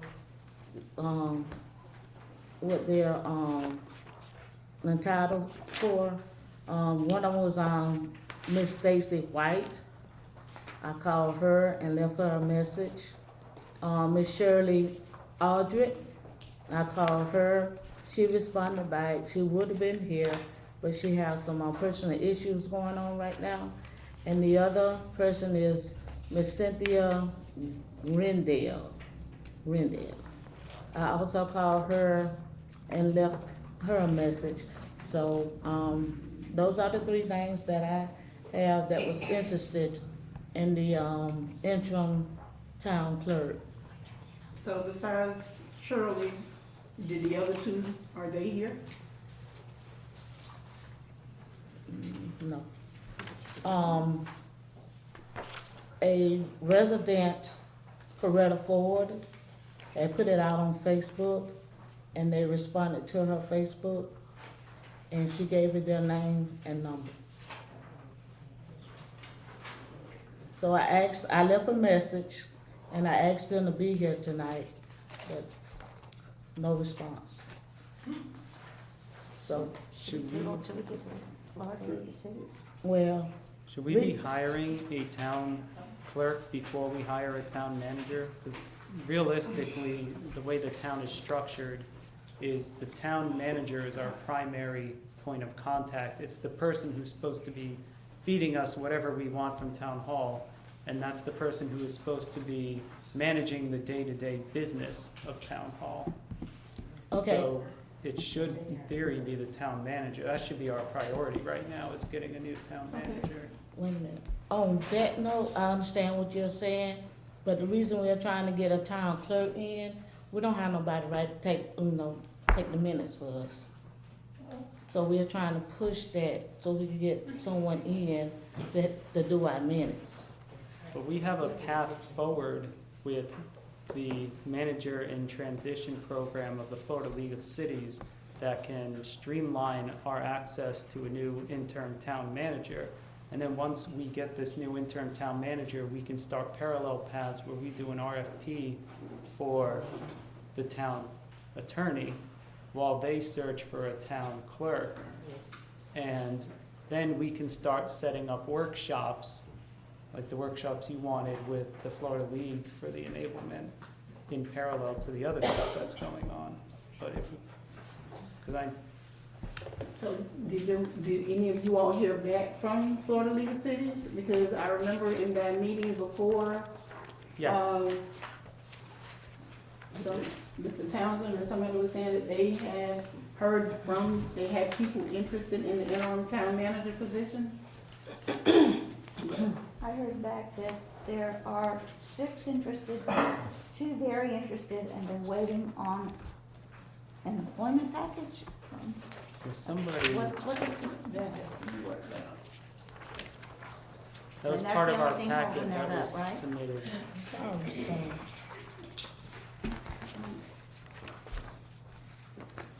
So this was submitted as part of our package. This is what they're waiting for. I think Tanja, did you make this? Somebody had Mr. Powell make it. Oh, yeah, the clerk's, pay, Mr. Powell. Oh, excuse me, the manager, We're I'm off sorry, top. Well, I didn't want to I'm move on. sorry, interim town manager, I don't know, I probably have it in my papers somewhere, I got something up here. So, Mr. Powell did give us a, invoice of how much it would cost for the, interim town manager. And, it still is within our budget. So we're not giving them a whole lot of monies, but it will help us. And if they wanna come along and be the town manager, then, we could increase. But right now, for just an interim town manager, we'll be paying them like, what, $27,530, just for a length of time. And that came from Mr. Powell. I know the League of Cities requested a 6 months package. That's only a 4 months package? It might be, I don't know, Mr. Powell didn't say whether it was on 4 months or 6 months. And I believe I sent out to each of you, unless my computer didn't do it,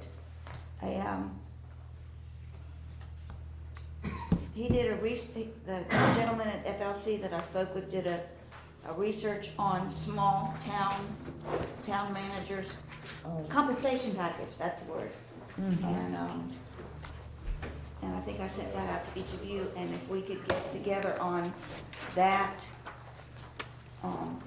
and present that to the Florida League of Cities, then we would have a fairly quick response, I believe, from what I'm hearing. Okay. So when I talked to him, he said that he said the process usually takes about 2 weeks.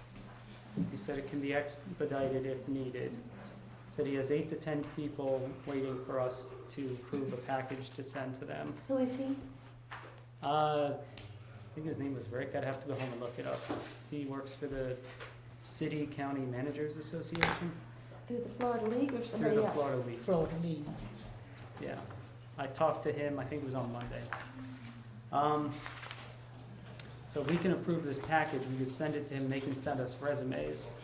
And then with the resumes, we can meet with them and hopefully have something wrapped up by the end of next week. So what did you all send for them for these people to say that they're interested?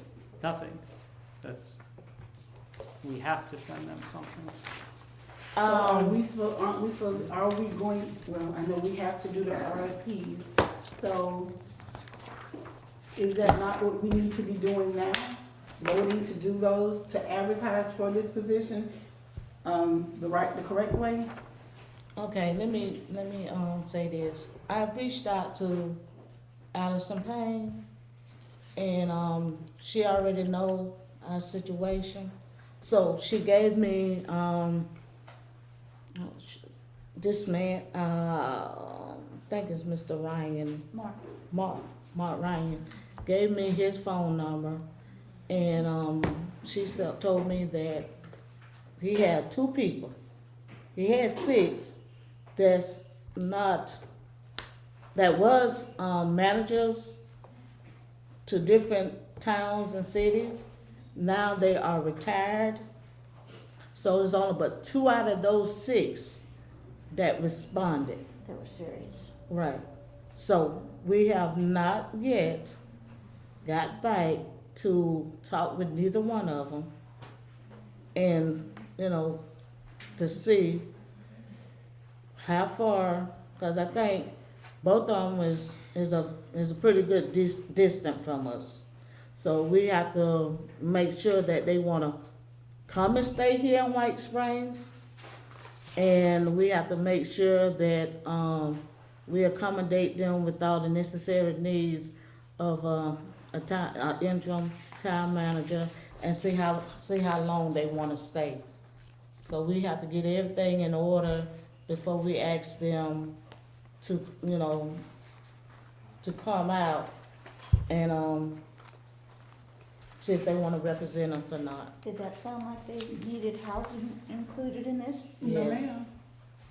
Well, we're gonna have to go back, and if they might say no, they might want to stay in a 5-star hotel. Have we previously paid for housing for a town manager? No, we haven't. Okay, Because we are, This would be an interim, so this is only a temporary. mm-hmm. But I know they were asking for 6 months. package, not a 4 months, according to Mr., I believe it was Mr. Ryan. For the 4 town managers that I worked under, only but 2. Cause the other one, he lived out of Live Oak, so he didn't need nowhere to stay, but, Bill Lawrence, he lived right here in White Springs, behind the, Presbyterian Church. We didn't have to pay nothing for him. Him and his wife, they paid their own bills, you know, they didn't charge the town for anything. For $60,000, he should be able to afford his own stuff. Well, I don't think he that was. we need to be paying nobody, no, if they want to come work here, then that's up to them to relocate.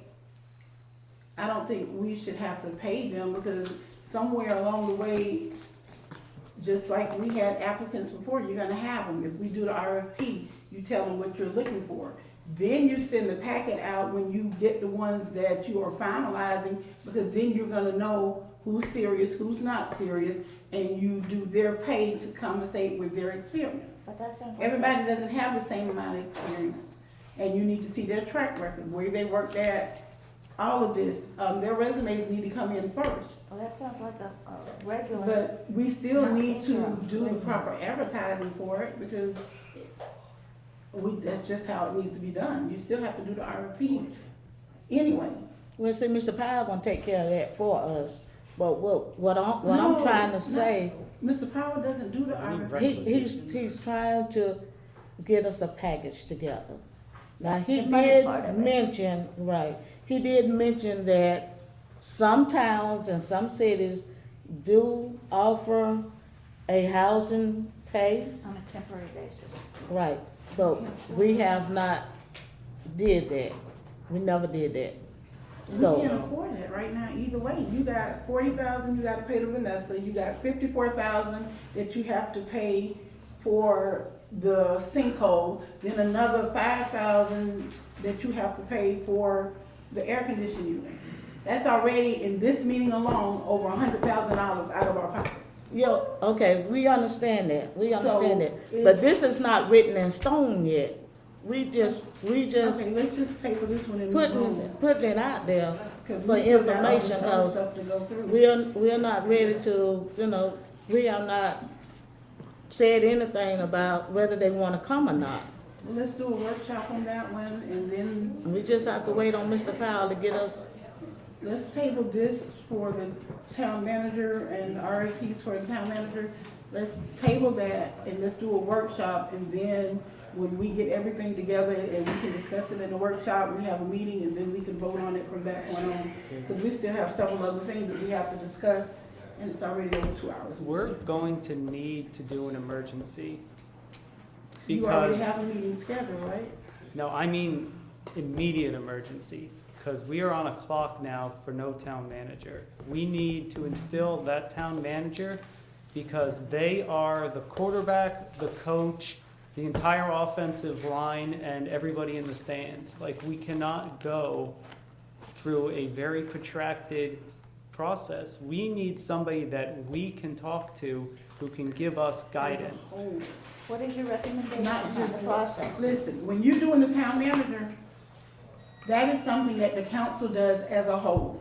We all sit here like we are now, with the public or without the public, that was their choice whether to come or not. They come, we interview each one of them, and we grade them on point.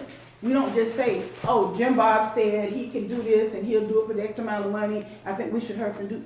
So No, that's because what's then we're gonna gonna be in a happen. contract with somebody that you don't know is truly qualified and how he's going to handle it. Either way, whoever we choose, even when we picked Vanessa for interim, we still had to have, we interviewed her Okay, we need in a to public take forum. a And step. that's what has to be done with whatever names that are turned in.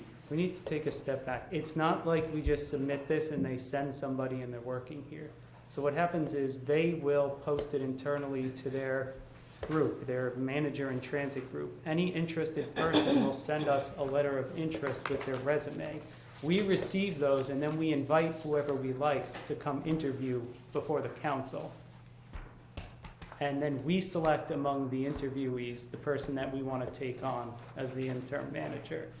So it's not just them throwing somebody over the wall to us and seeing if we like them or not.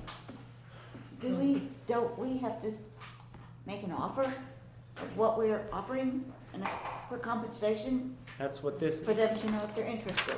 Yeah, that's what. That's what this is. So you're saying what we should do is submit that to the Florida League, they'll put it out there, And then they'll s- send us names, we interview names.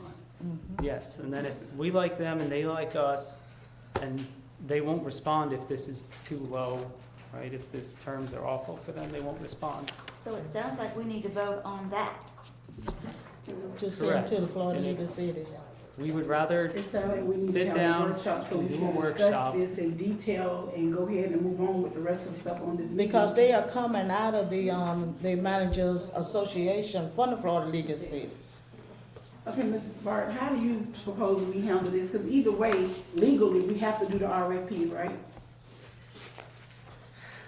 The emergency situation. For an interim, you may not need to do it for an interim. Wait, go ahead. I was researching RFPs for town managers, and I never found a single RFP for town managers. I found 3 RFPs for executive search consultants. There is no such thing as an RFP for a town manager. Town managers are gotten through requisitions. It's an HR process. So job listing. Yeah, so a Job job listing. listing, which I Okay, created, but this maybe I is an said it wrong. alternative Either way, we have to marketplace. advertise for the position, correct? But we don't have to do it, the Florida League will do it. Yeah, the Florida League Yeah, of we're Cities will basically do doing that. it through them to a very specific group. But I think we need to vote But on what if I'm we saying, accept that to be sent out. With all of this that's in here, everything that's on this draft, So that is. we have not gone through this as a council, No. and right now, we don't have time to go through all of this at once. Correct, this is something So I this is something that created. we need to table, have a workshop next week, and then we can vote, have a meeting after the workshop, then we vote on it, because we need to be able to go through this and see what is what, because if you're gonna offer them a package, then that's gonna be what they're gonna be hired on, and it might be something that we may or may not be fully prepared to do. So these are 2 different processes. What They're is- unrelated. That was a requisition that I Okay. created as a draft. Just make- Yeah, this is make just it a This right. would draft. go ahead. through I'm without done. But we still can have a workshop on that But and, not so far out. It's gotta be like ASAP. well, we, What is next week? You already have all This these is other. Tuesday. You have 3 more days. unless y'all wanna do a workshop Thursday. How many days notice do we have to have? For a workshop or for what are we talking The about? workshop and a meeting. That A has to regular be special 72 meeting? hours, correct? Right, for a special meeting, just a special meeting, not an emergency meeting. This, 72 this, hours. this Would this is, be, would this this is be just a considered an workshop. emergency meeting? Well, don't we have to make a decision so we can get this to the Florida League? This is just a workshop that we're trying to create so we can understand what we are doing. I move that we table this and have a workshop, within a lot of time, which will be in 72 hours, and call a special meeting for afterwards. So we can discuss this because we have other things that we need to go ahead and get done. I said it. And the time is running. Okay, it has been motioned and second that we table this to a, workshop in a timely manner, And I mean, in a meeting. afterwards. Ready for the question? Any discussion? None. Okay, all in favor? Aye. Any opposed? No. You didn't say anything. I'm just abstaining, so. You can't You abstain. can't abstain. Oh, I can't abstain, then No. aye, so. Okay. Aye. Okay, ayes have it. We'll put it on, we'll put it out for a workshop Thursday.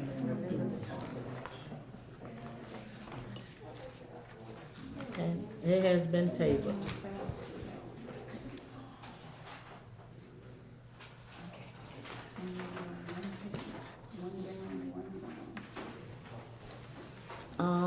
Okay.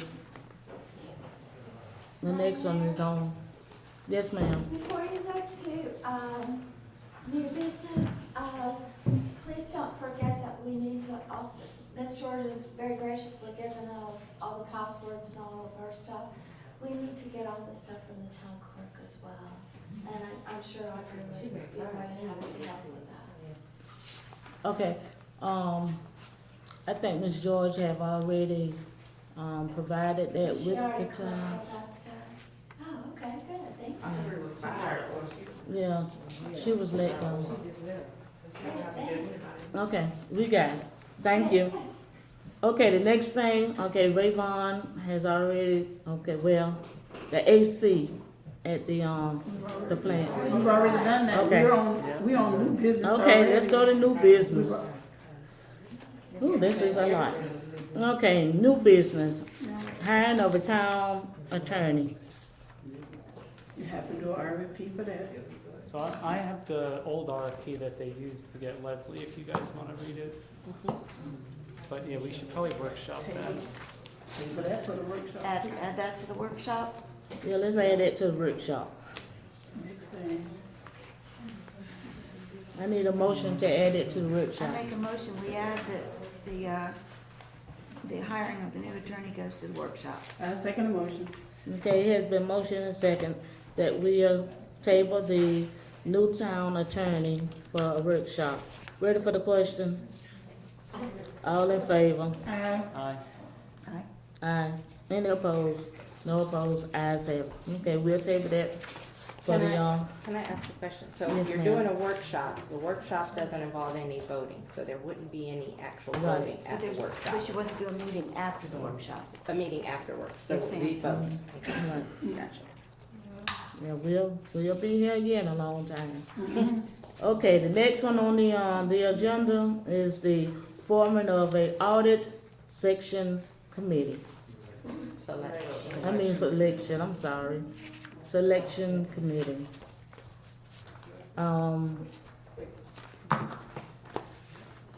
Mr. I forgot your name, I just went blank. Okay. Mr. Gay, he wants to form a, committee, and, so far it's just him and Tracy is on that committee.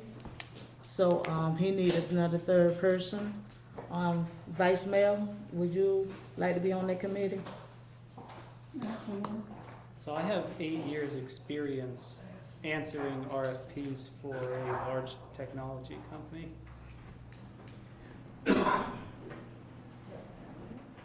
Go ahead. You can, Mr. Gamsby can handle it. And then Wanna be on? I also have a citizen, Gretchen. And she can join it. I mean, it's open. I mean, Do we have to vote on who's on it now? No. no. No, They just get on it? they write. The more the better, yeah. There are forms at town hall that they fill out to be on the different committees that the town has. And she goes to town hall, asks Tanithia or Shay for the form for, the town committee. And she fills out the one that she wants to be on, and then, But we just need one council member to be on this committee. and Mr. That's Gamsby all, and volunteers. Mr. Gansby? Yes, I'm good. Okay, okay, that's taken care of. Mr. Gansby, We make a And- motion? But if you want to go ahead and add Gretchen now, you can do that. How do we do that? So we need a motion. say that again. No, I was just saying, he's gonna be the council member that's on the audit committee. Scott, Jay, and Tracy are already on it. Tracy's going away for 2 months. No, Tracy Woodard? Yeah, that's why Gretchen said she'd step up. Okay. All right. I mean, she could still be on it, but not while she's gone. I mean, So that'll just be up to them. They form their committee, that'll be them to call their meetings, to take their minutes, and report it back to the council. So Robert will just get with With Scott. Scott and Gretchen. Okay. Mr. Scott, Ma'am, you have any words? I don't, he's by definition, Robert's the chair, would be the chairman of the committee. Okay. Yeah, so we'll set a date for our organizational meeting. probably be in 2 weeks. Is that good for you? Well, we can do that offline, right? Yeah, Mm-hmm. I'll get you their information. Okay. I have Scott and Gretchen's information. Okay. Okay, Do we need got, a motion on any of this? no, no, Okay. we're just appointing him to be on that committee. You might, if you are making an appointment, then you should do a motion As for far it to as- be an appointment. As far as Robert Gamsby's concerned, or? Correct. Okay. I make a motion that Robert Gamsby chair the audit committee. I second the motion. Okay, he has been motioned and second that, Councilman Robert Gansby, be on the, audit committee. Ready for the question? All in favor? Aye. Aye. Any opposed? Ayes have it. Congratulations. I don't know when I'm gonna sleep. You're right. You spoke up. Okay, the right? next thing on the agenda is the town hall, hours of operations. I have something to say concerning those, that will affect the employees. Okay. This comes out of the Personnel Policy and Procedures Manual under definitions. And it says, working hours and employees' normally scheduled hours of work exclude lunch breaks and rest breaks.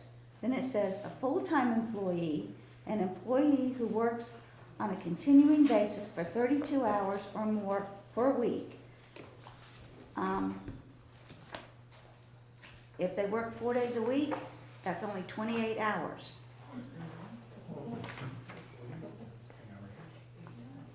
What are Go the hours? ahead, go ahead. Go ahead. 8 to 4, minus lunch. Is that right?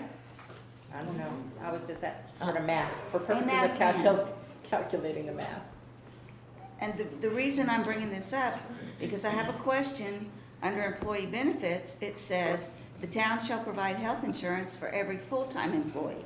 And I don't want to do anything that's going to take the health insurance away from the employees. So by this, can you do the math? So they're full-time, work continuing basis, 32 hours more a week, and employees on the schedule, excluding lunch breaks. So I don't know how you exclude rest breaks, whatever that means. Yeah, you don't exclude rest. And 7 times 4 is, 28. and full-time is, Yeah, but it says right here in clarification, 8 to 4 minus 1 hour for lunch, 4 days per week. So they would have to work, 4 hours while it's not open? So it's gonna they would happen. have to work a 5-day work week.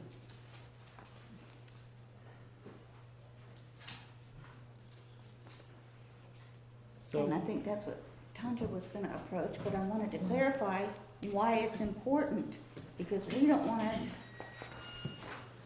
we wanna be able to have them keep their insurance. So you go, I'm sorry. Okay. With that Can I said, say something? I gotta go. 5 days a week, 8 hours a day. To me, that's how this town should be run. Thank you, And that's how it was, prior. thank you. okay. Thursday, Saturday. Okay, since, our town has been struggling and, people have been complaining about they can't get nothing done when the town is closed on Fridays. Citizens. I'm sorry, the citizens. And I have talked to other people, surrounding counties. White Springs is the only one that's closed on Fridays.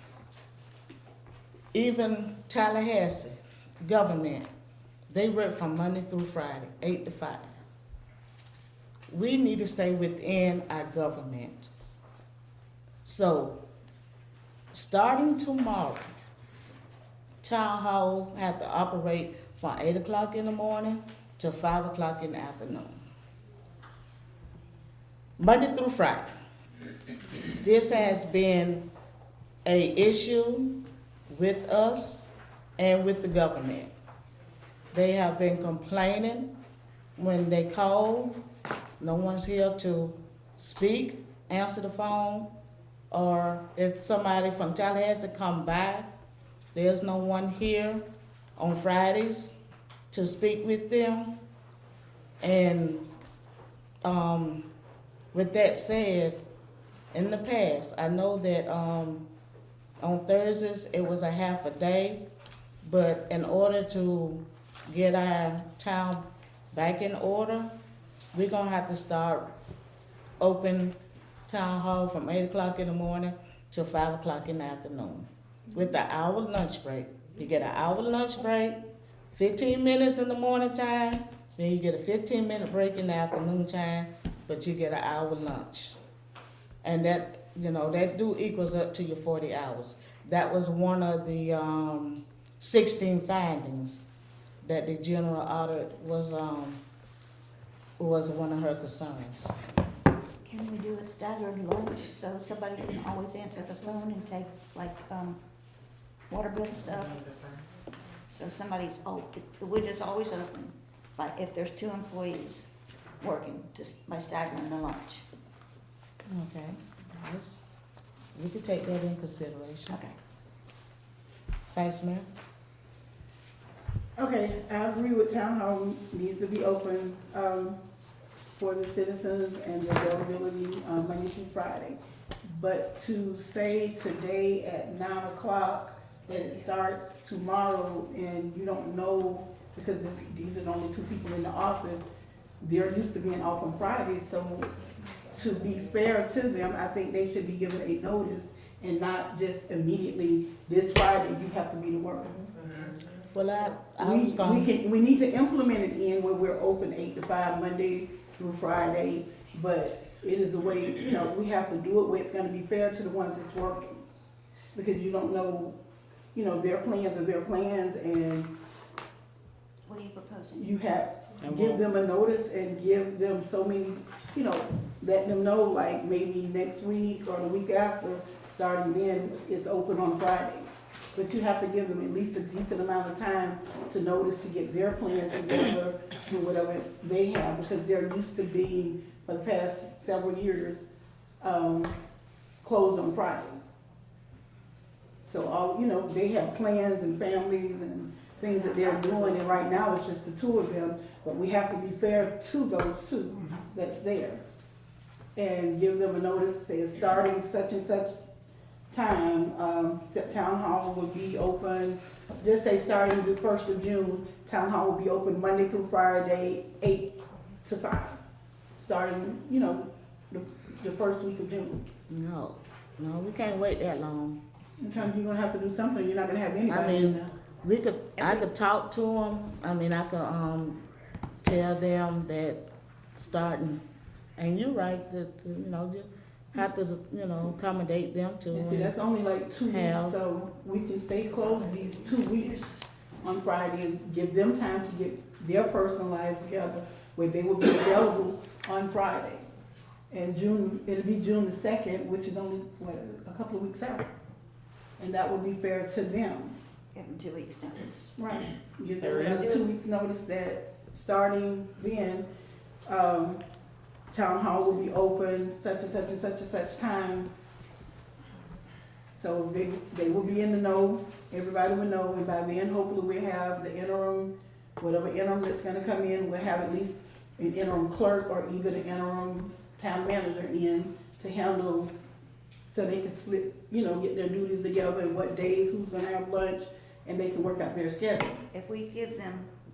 Because right now, if you make them mad, we have nobody in the office at all, and we really would be shut down. If you give them this Friday and next Friday, then it would start on the 30th. There is a world where they don't have availability, Yeah, and we need to hire another So person. we start at Monday the 2nd. So you're giving them 3 Fridays off. So, okay. Because they're used to it, and people already have plans, you got graduation. I'm sorry. Yeah, you can't spray something like this on. Yeah, it's unfair to just say, you got to be here Friday. You got to be here next Friday. They got the rest of this month to get their time together and to govern themselves accordingly to know that town hall will be open starting June the 2nd, 8 to 5, Monday through Friday. And they still get their break, they still get their lunch. And I have one other thing to add to this. I know that the clerk cannot close out her account until the last bill is taken in. And if somebody shows up at 5 o'clock, then they have to stay late to do that. So is there a way we can make it that the town hall closes at 4:30 or on staggered days, whatever, to give them a time to get their books closed out and still not go past 5 o'clock? I don't know how to work that out. Yes, ma'am. Can I answer that since I did that, John? Yes, please. You close out at, if the town hall closes at 5, you close out at 4 o'clock. Anything taken after that, it goes on to the next day. The next day. You've So already it done your time. can be accepted in without being put on the books? It will be on the books. It'll just be dated, it'll date that afternoon, but it will actually Be reconciled. be reconciled with the bank statement for the next deposit. So that is doable? Yes. Okay, good. Thank you. Okay, so, y'all ready to vote on this? What are we voting on? We are voting on to start town hall daily operations starting June the 2nd from 8 o'clock in the morning to 5 o'clock in the afternoon, Monday through Friday. Monday through Friday. I make a motion that as of June 2nd, town hall stays open from 8 to 5, Monday through Friday, With staggered lunch. with an hour staggered lunch. If there's 2 people in the office. I second the motion. Okay, it has been motioned and second that town hall will start opening, June the 2nd from 8 o'clock in the morning to 5 o'clock in the afternoon with staggered lunch hours. Ready for the question? All in favor? Aye. Aye. No. Okay.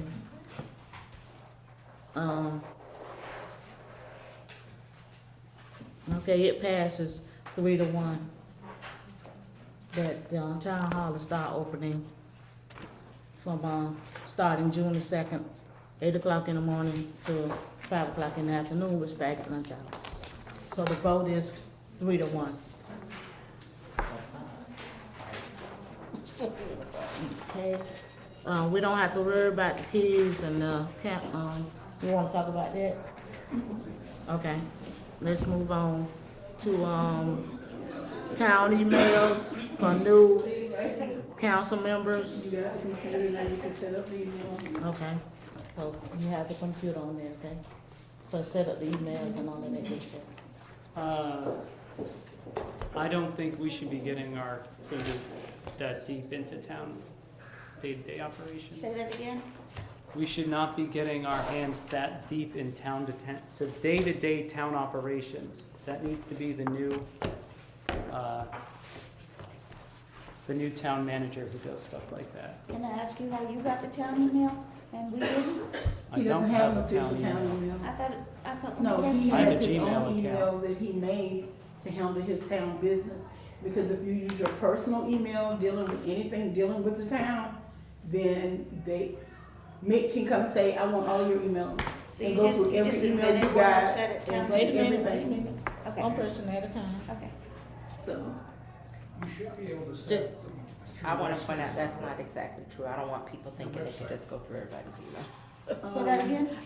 They can't just go through your email just because you use it.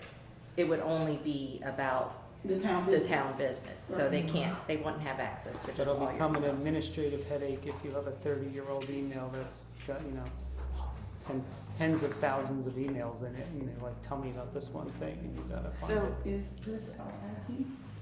I would recommend yes, that when you're doing town business, that you continue to CC the clerk. That way, there's an official record of every email related to town business on the To clerk's get into computer. the town emails, if this is our IT company, then you reach out to them, and then they can, but Vanessa left the password, so Neat and Don Shay should be able to get in, get the passwords to set up our official emails through the town. WhiteSprings.org, your website, should have the capability to have as many, enough email addresses for town clerk, town manager, Well, they do. mayor, vice mayor, councilman 1, councilman 2, councilman 3. Bingo, bango, bongo. That's how they had them before. It's just a matter of her having them to set them up on the official page with the official emails. Because I know before it was White Springs, Florida, whitesprings.fl.us. Your name is like N. Williams at whitesprings.fl.us. That was the one I had previously. But that would be set up internally in the office. Yes, with that. Okay. So that would be something probably Cynthia, one of them would have to do.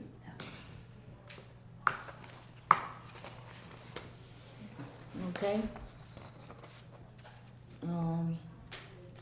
Anybody else have anything to say about that? No. That's it. Okay. All right. The next one is on the next thing on the agenda is Mayday Festival. Vice Mayor. Okay, as you all know, this is the month for Mayday. We're celebrating, in Florida, the slaves were freed on May 20th in 1865. And our town for the past 26 years have been celebrating Freedom Day. And usually the town helps participate. I came before the council a couple of months ago, back in February, and asked the town if they would indeed help us with this festivity again, because it's been off and on. Some years the council helped, some years they did not. And they said to get with Ms. George, but we never, everything that was supposed to be done, I transferred to Audrey, but I guess when she fired Audrey, they just dropped the whole ball on everything. That is this weekend. We still have several things that we have to do. This is a community event, not for just one set of people, but for the community as a whole. We are doing a community feeding at the old Carver field, where we will feed the community, and it's free. And that is one of the things that the council was supposed to have been helping us with. The town was supposed to have been helping with, was feeding the council. The road, to keep the traffic off the road, which has always been a complaint from the citizens in town. They will not have access to turn on to Adams Memorial by the church and the baseball field. They have to go all the way around by the cemetery on that end of Adams Memorial to keep the streets clear. And as they turn in, it won't be so congested because they have to drive around both of the cemeteries, east side and riverside, and come up. And then they will be designated by the sheriff which way that they park. That is to keep the roads free so we don't have such congestion. We have been working with the sheriff's office since February, meeting with Mr. Creech, LJ, and Captain Morgan. And Mr. Udell gave the sheriff the paper with the roads and how the flow of traffic should go to keep everything smooth, and what road, and then we also have the road closure. Mill Street will be closed at Adams Memorial and all the way around to Sunrise. There are certain roads that would have access, but they'll see the one that is open, but it'll be open for the residents. The residents will have a pass to get to and from their house, so they're not held prisoner. Where do they get the pass? They're gonna get them from the Mayday community. Okay. They'll have the passes, so the sheriff will know who to let in, who, the people that live there should always be able to get in and out of their house. Mill Street will be closed to car traffic. It would only be foot traffic. They let the ATVs, UTVs, the golf carts, you can come through there. But as far as regular vehicles, no, because some people will be drinking and you don't want to mix traffic, pedestrians, alcohol, any of that. in order to keep the citizens safe. The feeding will be from 10 to 12 on Mill Street at the old Carver Field. After then, the vendors, there will be vendors set up, but they will be out to the baseball field. And then it would be, the sheriff department would have me off of Willie Johnson. They will also have a substation right at the field at the old health department next to New Bethel. And that was another thing. I was gonna go ahead and add that with the sheriff's office request. They asked Steve, he's already gone. Did Steve leave? Yeah. Okay, Steve was supposed to bring up the fact that the fire and rescue and the sheriff asked them to set up their command station because of the mold at the tourism center where they're usually at. They can't get access to it because of the mold. They wanted to use the fire department and the yards to put their equipment. They'll use the fire department as a substation. And they wanted to use the grounds back in the back where the cars and stuff used to be parked to bring their equipment in this week. There's things that they're gonna need, like the generators, and to store that in until Friday, when they can take it out and start setting it up for Saturday morning. This is safety stuff? Mm-hmm. It's about whatever it is the sheriff's office needs. He didn't give me an itemized list of what they're gonna be bringing down. But I do know he mentioned lights, generators, and some other equipment. But whatever equipment that the sheriff, the EMS, and Hamilton County Fire needs, They'll put it in that lot. they're gonna put it in that lot, Where the lock is. yeah, at Town Hall. And they'd already talked to Steve Stipp about using, the fire department as a substation. And that was something he was supposed to have brought up, but I guess he saw that I had a request, so he didn't do it. So we wouldn't have to double back on it. So I don't know, do we need to vote on them to use that, or, okay, so just include it in the Mayday stuff? Yeah. Okay, but we still do have to get the money and stuff for the food to feed the community. The special events budget has $5,000, but we do not need all of that. Not even near about it. We're gonna need approximately about, I asked at the meeting, I think I asked for like 600 to buy the food, and so the community can cook the food and serve the food. But that was what we would need from them, because we'll be covered anyway with insurance. Is what we need. Who you gonna get cook the food? The community, the different people in the community gonna cook the meats. I asked different churches about, helping with the side items. I know Koya Capers is doing the chicken and rice the way her dad, which is one of the founders of Mayday, he was one of the original. She's gonna do the chicken and rice. We have somebody that's gonna do the chicken, and we're still trying to see if we're gonna be able to get the ribs. We're gonna have the hot dogs and for the kids, and hot dogs and hamburgers for the kids, some adults too. Baked beans. It's the chicken and rice. It's the chicken, the baked beans, water, lemonade, tea, just general a set menu with the rolls and that. And it's for the entire community who wants to come out, because usually that feeding is usually local residents. And you think the 600 will cover what y'all need? I pray it does. But I mean, that's what I asked for originally, so I don't wanna change it, but if we can vote to maybe, if we do need extra, that we can have it, just give us the budget, cause we're not gonna spend it all. If you know what I'm saying? And know at least 6 is what we're gonna need to feed the community. I'm trying to figure out how because I remember in the previous past, we did do something like that, but I don't know how we did the money thing with the community.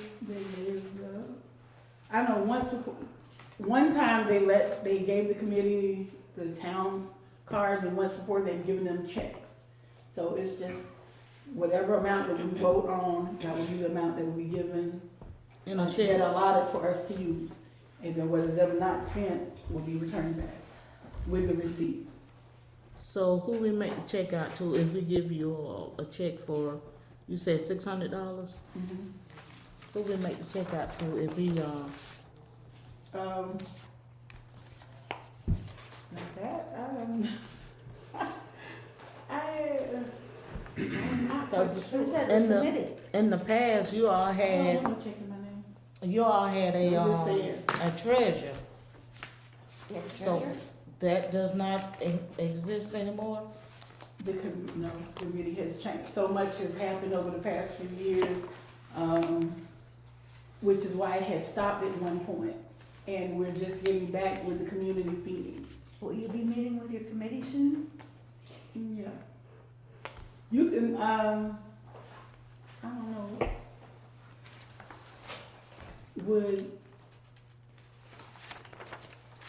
I don't know, because when I did the Martin Luther King, I had the card and I had a lot of amount.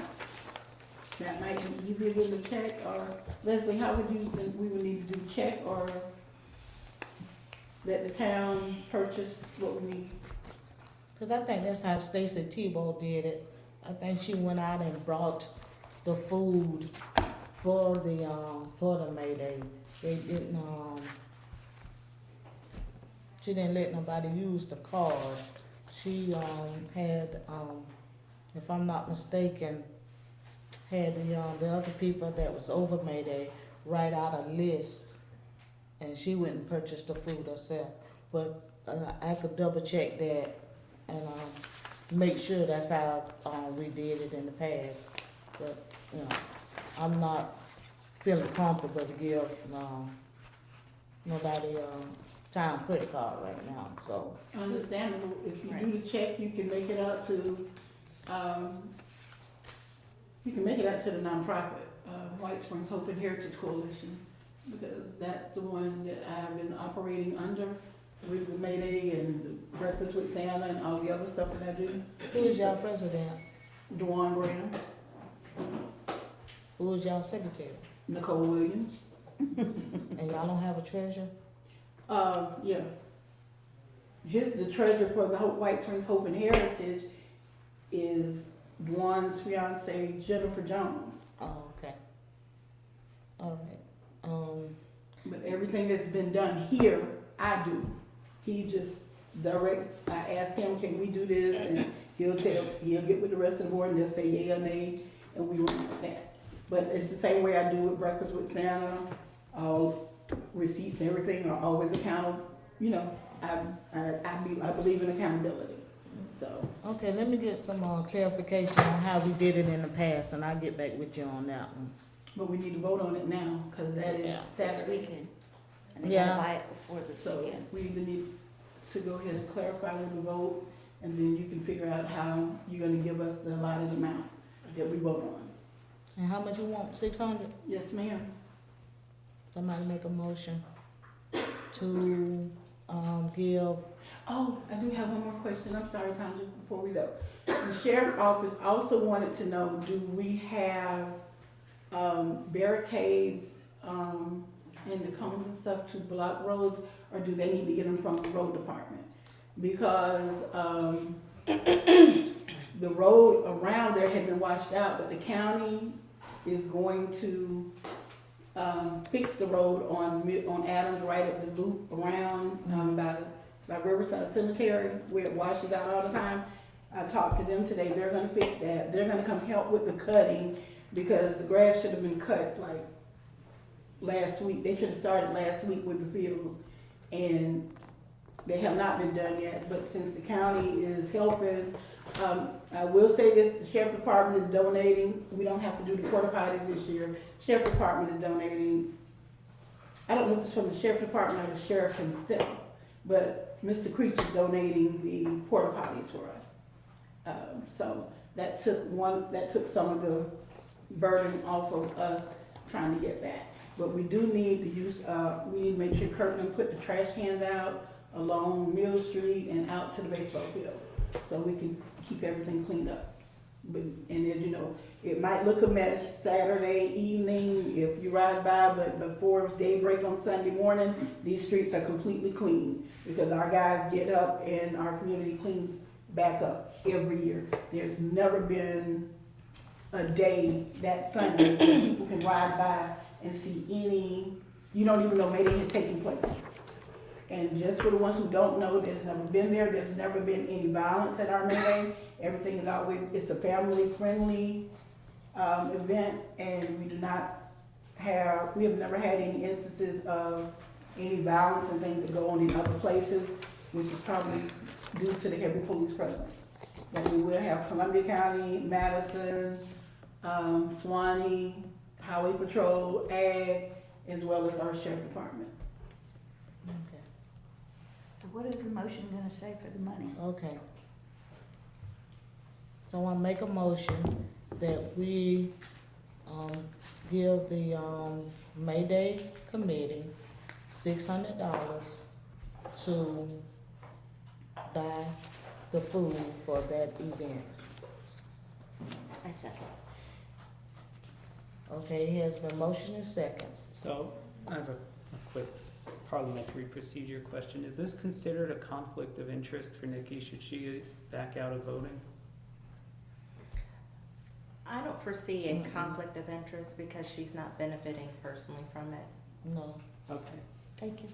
And this is something that the town has helped with for over 26 years. I was gonna vote yes anyway, so you'd get your votes. I know, I was just explaining. No, And I do hope everybody come out, please, The only thing that, and promote some unity in this community.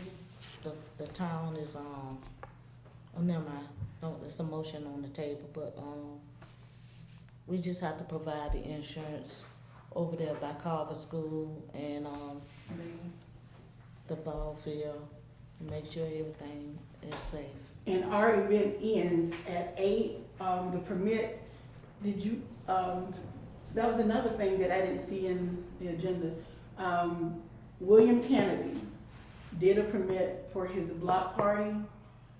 He has the insurance already. That is separate than, it's part of the Mayday festivities that's been going on forever also, but it's not the city's part. The city part ends at 8 o'clock from the field. The sheriff is gonna start getting people from down here around 7:30. He's gonna start getting them away from the field, so that'll be cleared up and that'll be the end of our responsibility. But he did need the permit, I think, to be approved. I don't have it here, but. I haven't seen Buddy.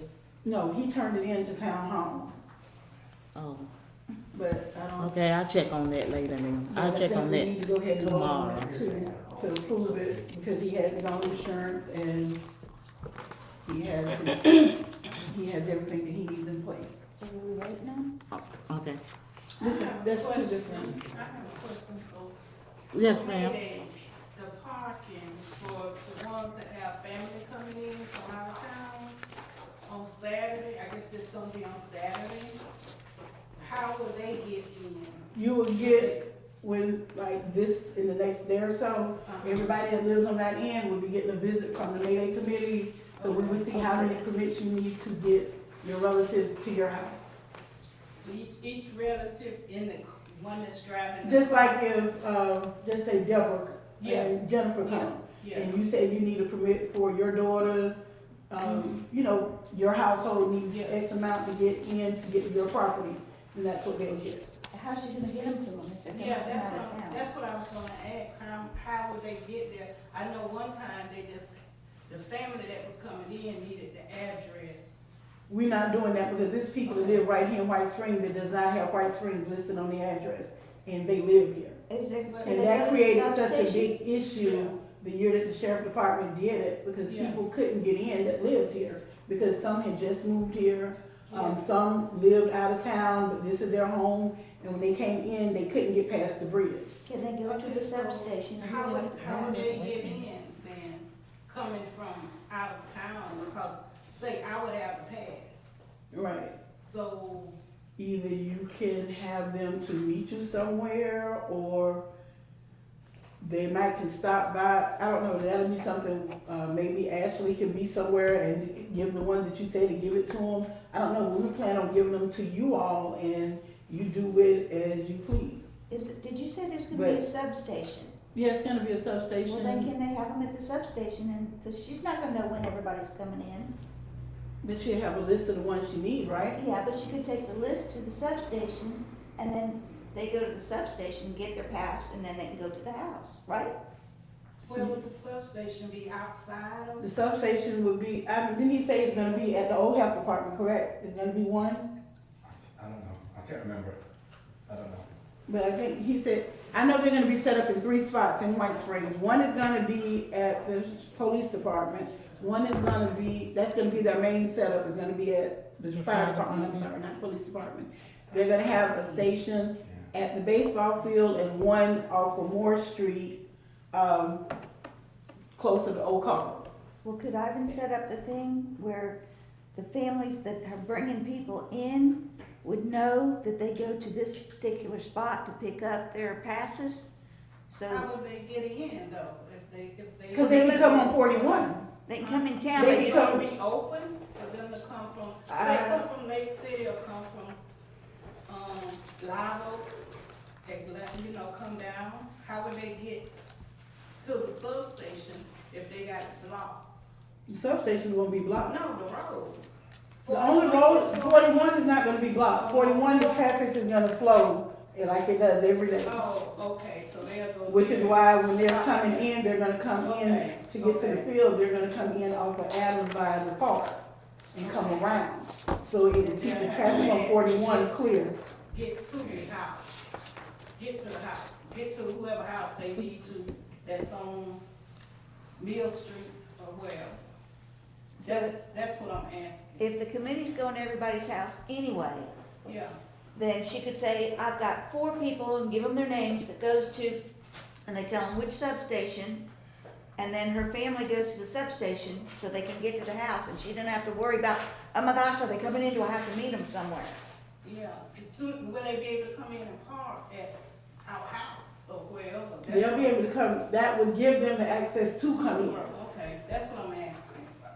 Because I know one time it was the addresses and that worked good, but I don't know. Okay. Is that it? Okay, any more discussion? Okay, it has been motioned and second that we approve the $600 to the Mayday committee. Ready for the question? Hearing none? All in favor? Aye. Aye. Any opposed? Okay, ayes have it. Motion carried. And I'll get back with you on that. Council members, do you have anything that you wanna talk about, discuss? Any comments? Yeah, I think it's, Any comments from the, What about G and H? You know, the 2 agenda items that's right. after Mayday, G and H. Oh, you added them. we went through them. Yeah, we went through on the, request for, a request form from the sheriff. Nicole just did that with her, Mayday. And then, we also did the, interim manager. We already discussed that one. For future references, I need to know who is going to be responsible for doing the minutes and the agenda for, and the noticing for this special meeting that we're, in the workshop that we're having next week. Cause I think it needs to be more uniform and. Don't look at me, because my answer would be Leslie. Don't look at me, cause I submitted an agenda and y'all didn't use it, so. We'll get it together. I know. We'll get it together. So, okay, so if we turn in everything to you, But would you be Beverly, able to do it? Beverly course. Brazil was doing our minutes for us, agenda for us. She don't She volunteered to right? do that. She don't fuss at it, she's not gonna do it again. So all we have to do We is, have to be more mindful too of people that are helping us and how we talk to them Yeah. and how we treat the people that's trying to help. if she wanna If she's donating her free time, Everybody with respect, please. if she's donating her free time, I stick with Beverly. Well, I think that bridge is burned. Yeah, she's not. I'll talk with her. No, we need to know now so we know who to submit this stuff to this week. All right, I'll just do it. Just send it to me. Are you Let's get this serious? going. For the special meeting? You serious? Yeah, I'll just We print it. don't have too much on there to vote on, talk Okay, about. so we done? Well, at least the people told me it'd be enough to meet and post it. Yeah. Oh, we have to do the minutes. You gotta call the time. All the time. Okay, adjourn and call the time. So you have to move to adjourn the meeting, right? Okay, Yes. can I have a motion to adjourn the meeting? I make a motion to adjourn the meeting. I'll second the motion. There is a motion and second that we adjourn the meeting. Ready for the question? None. All in favor? Aye. Any opposers? Ayes have it. Meeting adjourned, 9:14.